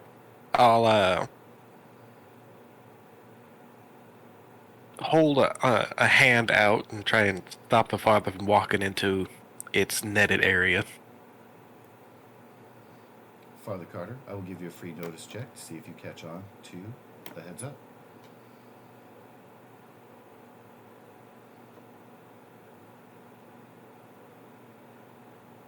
I do not, but I'll tell you what I'm going to do, since I have said powers. I need a medium burst template, which gives me the idea I want to hit all three of them. I see that they're at least got dusters peeled back and they were ready to draw. Yeah, it was Windstorm. Vindestorm. Rank novice, range, sight. So with it being novice, you do have the edge that cancels out, of course, the -2, making that flat. Excellent. I reckon, let's see if you can beseech It's gotta the be cast Lord outdoors, for which his I am. favor. Oh, certainly. And is the size of a medium burst template, everyone within the whirlwind is automatically blinded and must make a vigor roll or be shaken each round. Any ranged attacks that cross the twister suffer a -2 penalty.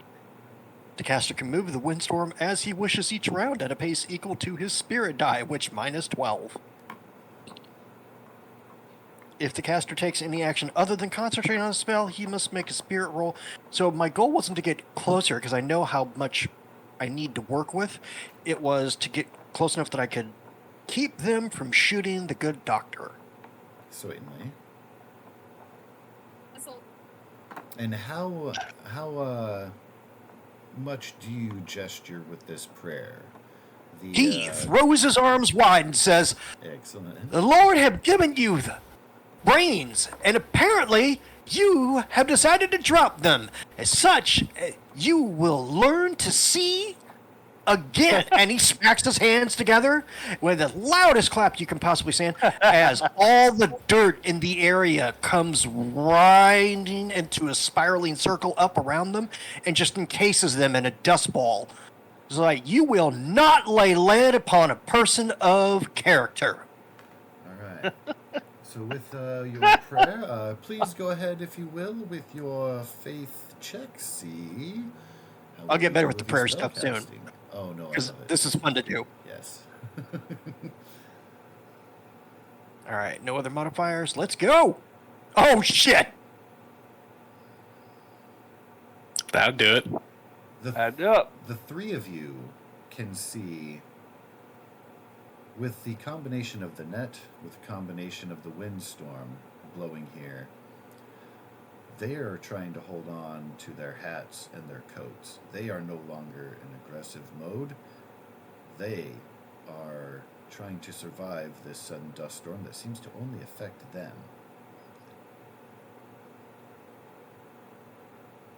They have gone from aggressive to being defensive, and all three of them look quite visibly scared. Now, If I boys, drop this, you best run. I said, boys, if you kindly just throw down your irons, I'll be happy to release you from them there entanglement. Can I please get from you a notice check, bearing in mind that this is based on hearing? Yeah. And it's not a big deal. It's environmental. Notice check. Well done, sir. Not a big deal. That hearing be damned.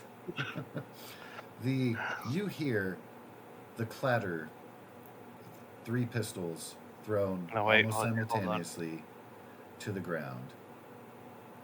Marshall, with a keen eye looking out for you, can see them scrambling, grabbing at their pistols, and they're all tossed in the direction of Mr. Cognito. Yeah. So that would be 4 less. Just so we're aware. A whole raise. It's still an 8. Nice. Yeah. I like it. Yeah, you still got a successful raise on top of having that penalty, which is incredibly awesome. So you can hear them whispering amongst themselves, particularly the surly one you'd encountered before. "Oh, we gotta get out of here. We can get him later. Catch him at night." Oh. Oh, so they plan to... You are the only plan to one who come back, hears yeah. that. Yes, indeed. Mm-hmm. The other two do visibly see the pistols thrown to the ground, but over the windstorm and the Yeah, I imagine I can't hear shit from where I'm at. I'm too busy citing how they've screwed up, and sight is a privilege that they no longer get. Yeah, they're quite a He'll, chaotic scramble inside this here windstorm. He'll kind of step over here to look towards... Well, no. It's kind of trying to find a way to look past over towards the marshal. Yeah, good luck And with then, that. yeah, right. He kind of calls out, hey, Marshal, you on the other side of this? I think I saw you two gentlemen coming up. Yeah, we're here. I do believe these gentlemen done threw down their irons. However, I was privy to their conversation, upon which they have stated that they will just come back and try again at some other time. I have apparently riled these folk up.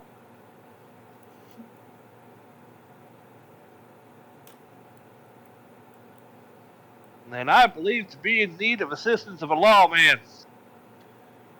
Well, Hey, we gave up our to- irons. You said you'd let us go. yeah, He's letting you go, but I'm not. I don't know You if I can didn't just... apologize to the Lord, son. they did throw This down is their the irons. time of repenting. I don't know if I could just stop the gadget, but if I can, I do. There's no time frame on this thing. As far as I'm concerned, it's permanent. Yeah, it's a net that goes out and just entangles the area.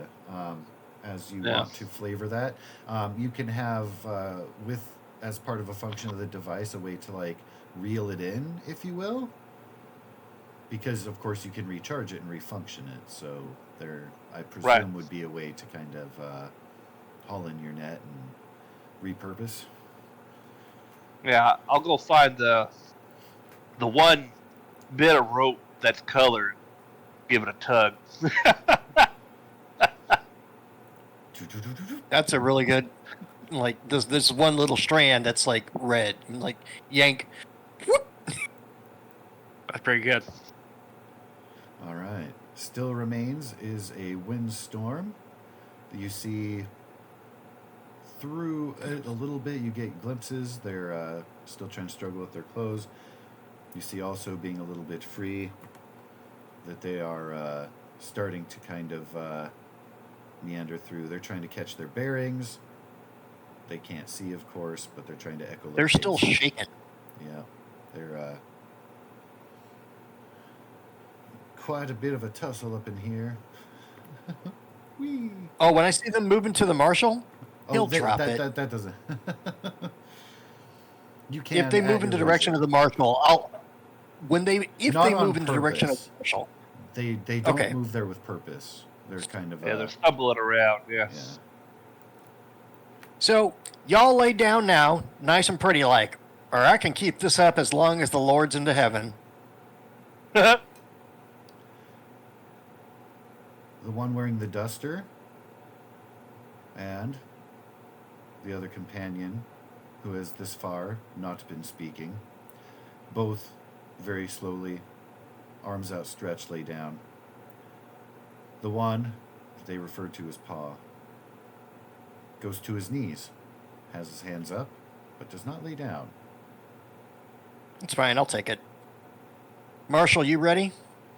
His head is bowed, trying to avoid the windstorm, but you can tell he's being a little bit defiant and still looking about, Yeah. trying to gain some measure of control for all as much as he has lost it. Yep. Just for See, Colt in one hand, handcuffs in the others. just All for the sake of a little bit of defense, he'll take a step down over this way, and he'll slide a glove onto his hands. Oh, spaghetti-o. Ow! Now, gentlemen, when I drop this, if you decide to reach to your guns, I would like to remind you that this was my non-lethal form of intervention. And as the Lord can be vengeful, so can I. So take that into account. When this goes down, if you make the next wrong move, remember what he said to people? I can and I will smite your ass.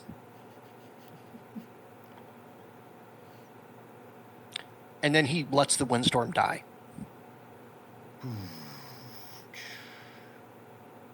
And Agnito's standing there with a hand glove with the finger and thumb that looks like a gun kind of pointing in their direction.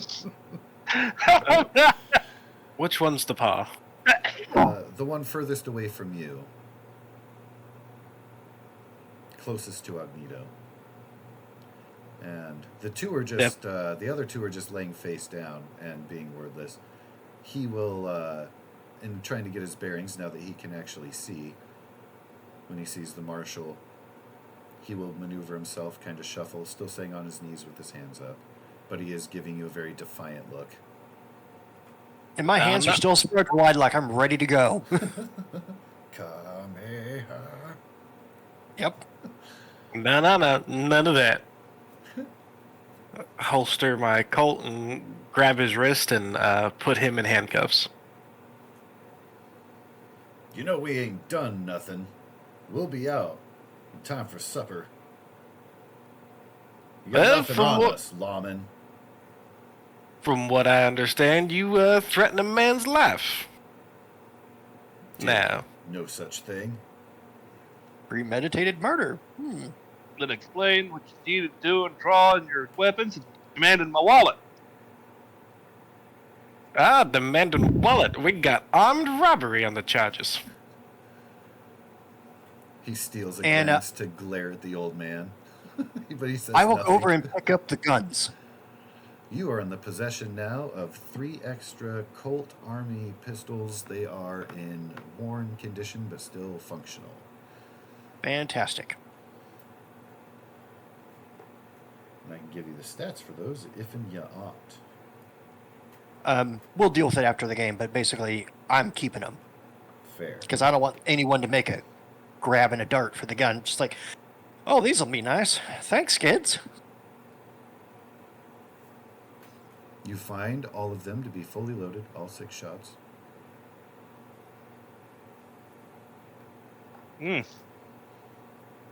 All right, he puts 2 in a belt and just holds one in his hand, just like, so if I cock the hammer and then I point it at you, I gather the tension level's bound to go up, right? He doesn't, but he's just trying to make the hand motion like, that's how that works, doesn't it?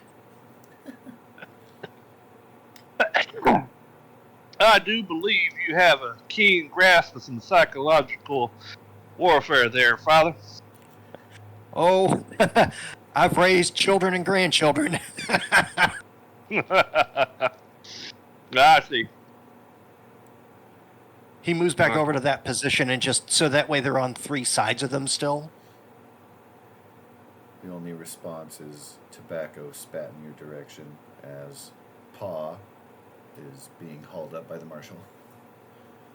Cuffed and the like. Hauled up, cuffed, and then his knees kicked back out from under him, so he's back to kneeling.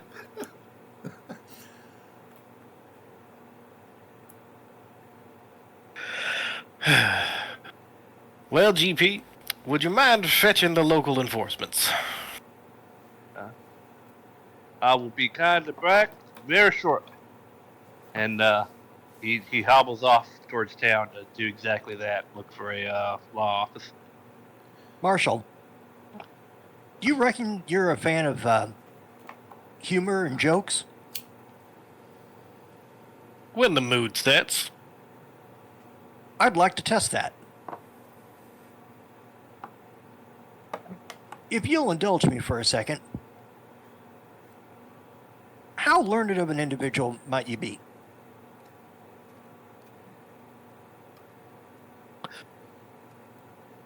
Definitely smarter than these fine folks right here. That's fair. Did you know that out of all the bones in a human, over half of them are collected in the hands and feet?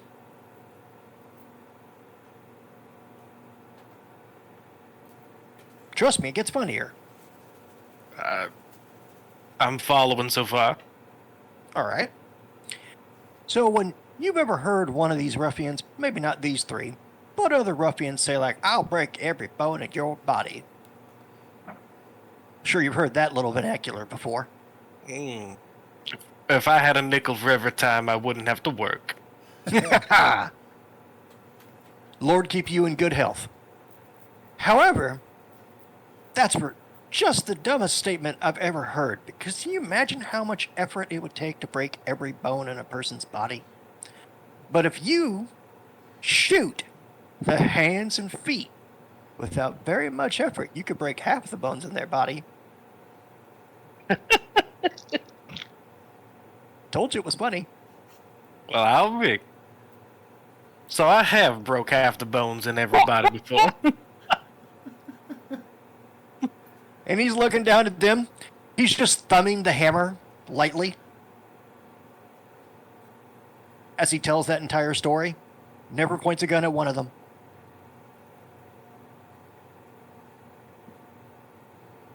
Let's just say Thor was a preacher.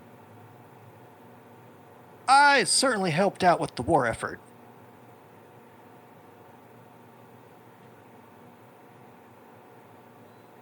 Y'all tell some great jokes in the army.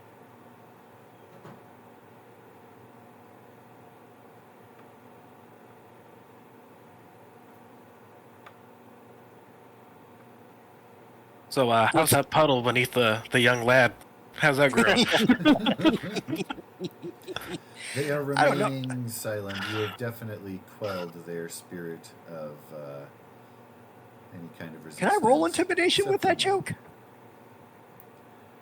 I will let you go for it.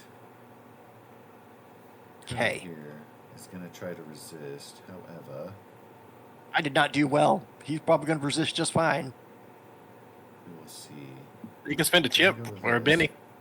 Oh, you know what? Yeah, I'll spend it.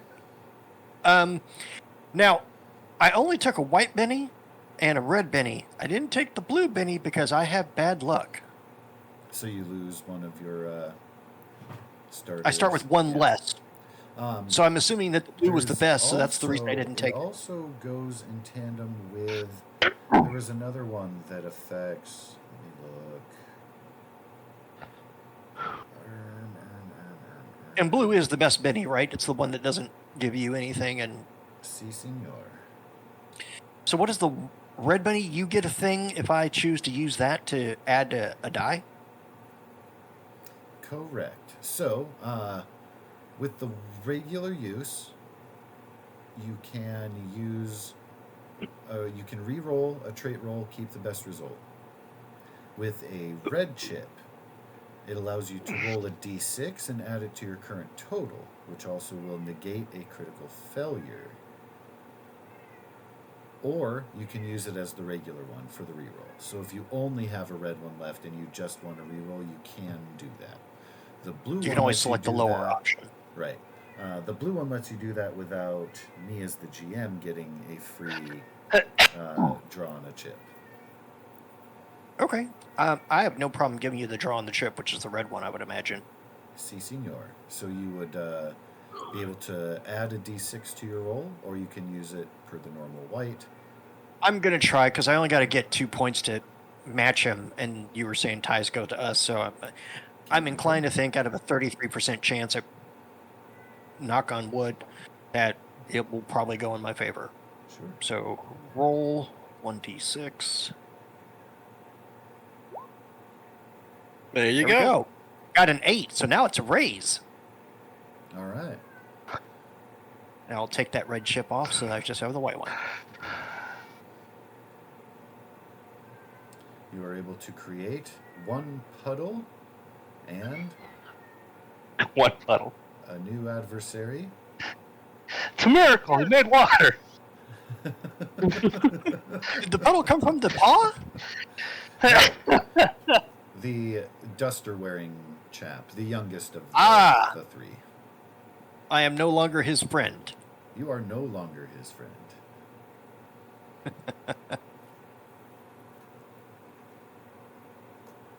You have absolutely made a mark here.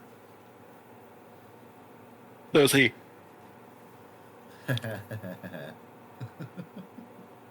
That's a shame. That was a nice coat. He is face down, so the coat could actually potentially be avoiding the puddle. Just depends. A fate decides. I'm not that vengeful. I think I've made my point. Also, if you like it, you can buy 10 like it very easily because you're filthy rich. Yeah, I know. That's why I'm not trying to take any of their stuff. I just think the guns are a little dangerous to leave in their hands, all jittery and cranky. Certainly.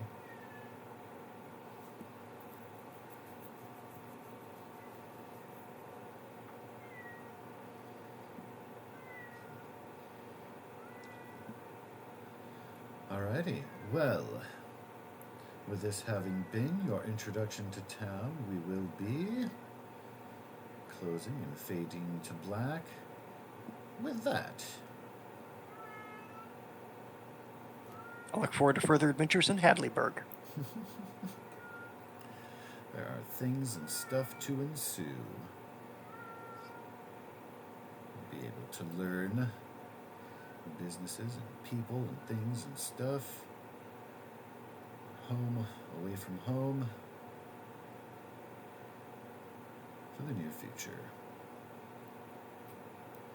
Well, that was fun.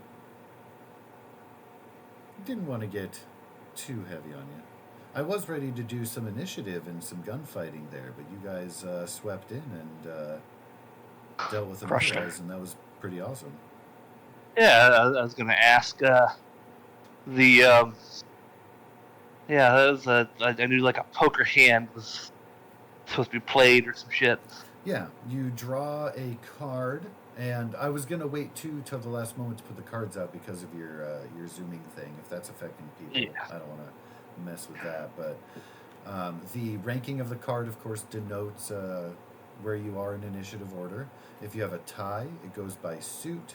In reverse alphabetical order, that's spades, hearts, diamonds, club.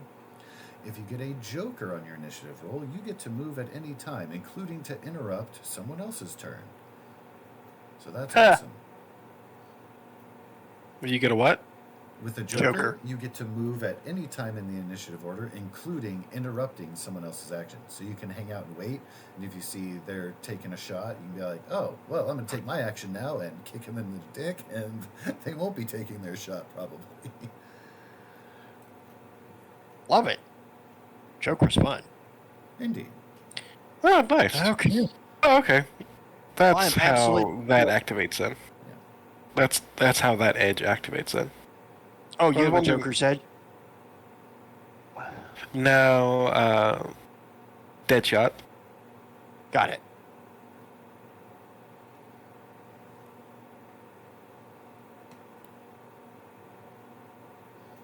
Si, senor. That's Oh, wow. exactly when that Yeah. activates. So it's a fairly low chance. But it's a good chance when it happens. When it does happen, yeah. Huh. 2 times out of 20, it's awesome. I won't be too spoilery. I'm just joking. But I'll make sure our next session will include some good old initiative and some combat Do we- and let you... Is it like a full deck of cards or? It is. Yeah. Huh. Yes, sir.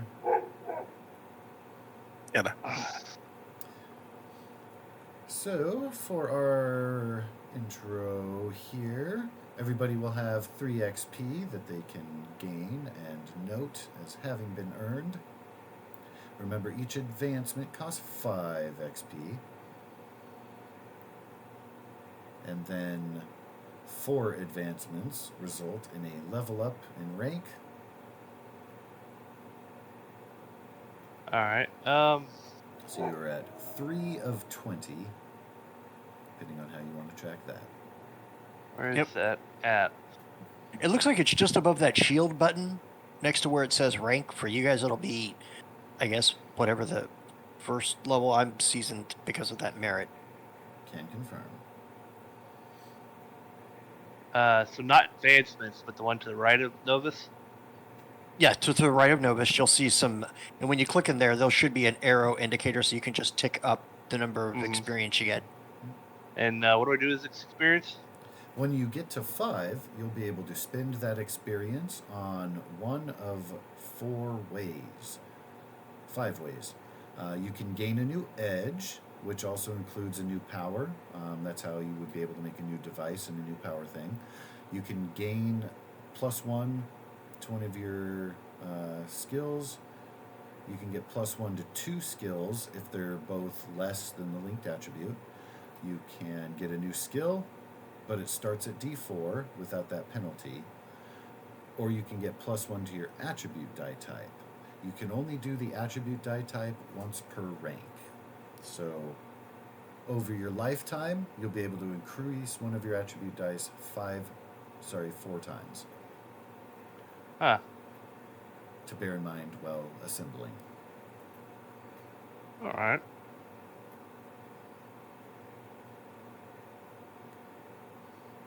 And then with level ups, of course, new edges. Some of them have prerequisites to have a higher level. Same with the powers. Bless you. Can look forward to stuff like, oh, once I'm veteran level, I can finally make the device that does this or whatever. Right. I got you. That's Tracking. fun. Yeah. Yeah. So, as far as things and stuff, if you guys have anything you wanted to go back over or clarify, anything you want to check out, any specific rules or Nope. background timeline stuff, I do The one want question- to make sure that we get our worst nightmare set. You can again use your character sheet under there for the goals. You can put your goals into that thing where you've lost your virginity or had somebody paint a fence or something. Also, I'll edit the it, but I love it. I personal think it's funny as goals, hell. I'm very interested in seeing. Currently, each of you kind of has something that's lingering. There's stuff with Roswell. There's an an invitation from Salt Lake City to speak with our good Agnito. There's the meeting with the Vatican group. There's the outlaw, who is believed to be in the area. Again, his nickname is Dakota. That is Marshall Rankin's major enemy. Healy, so far as I know, hasn't discussed it with him with the rest of the party, but this is kind of where the trail picks up in that regard.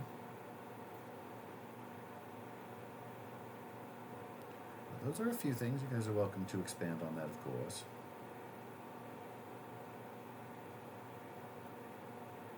Ah.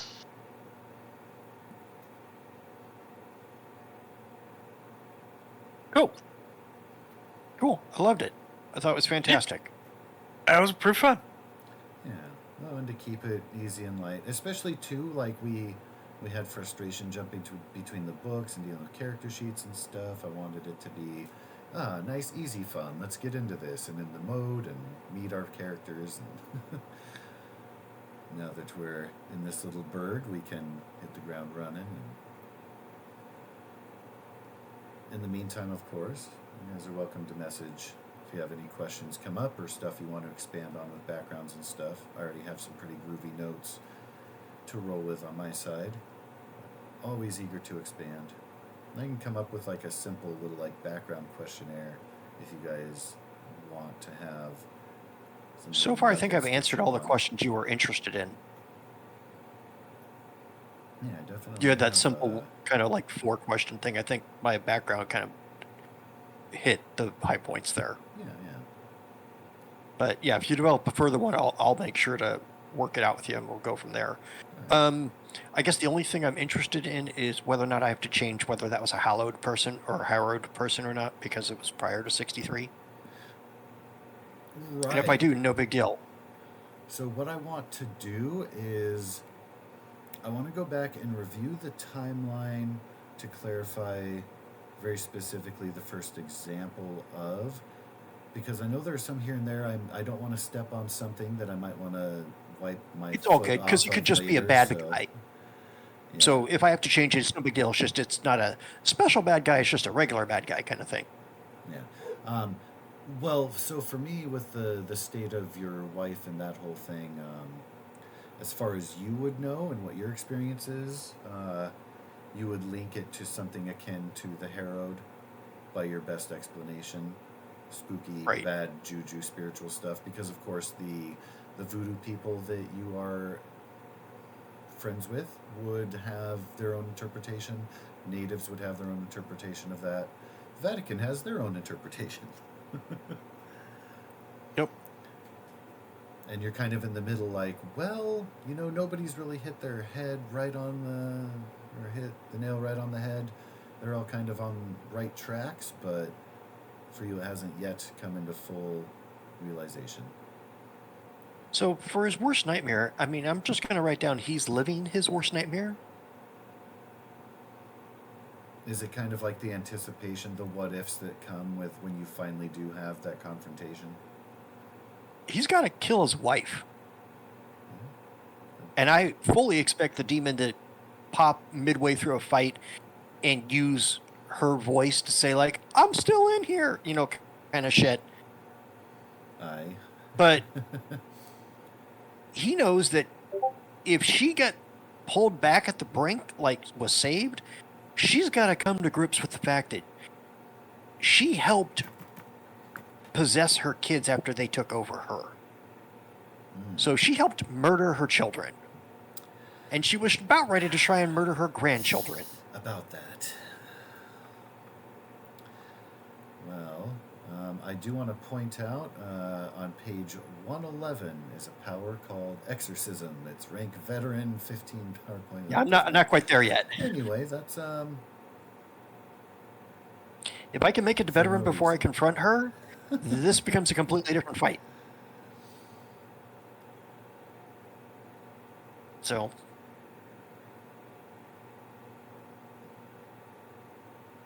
but yeah, I love that. I thought we all worked together really, really well. Yeah. well. It's How'd you like? getting I started. tried to give him a little bit of a southern accent, I did. I enjoyed mannerism that. to talk. I will do a poor New Orleans accent, so I'm not even trying. I've been trying to pull a little bit of a foghorn leghorn in him. Which I love. I do declare. One of my favorite things, so in one of the episodes of The Office, Andy Bernard does kind of an example of like a southern drawl. He talks about kind of rolls off like molasses. He has like this whole little thing that he briefly does. I always thought that was a fantastic example. Because there is definitely a variety of southern accents in general. Right. There's not just one. Anyway. It's either going to be a southern accent or a Texas accent, and he's from Arkansas, so it's not going to be Texas. He's too educated to be a hillbilly. Although he's from the right area. Alright, well, I'm going to bugger on off. Yep. All right. Night, y'all. All right. You guys have a thanks good for night. hanging out, guys. And yeah, looking forward to diving in. Have a great evening. Yeah. Okay. Take care. Bye. You have a good night.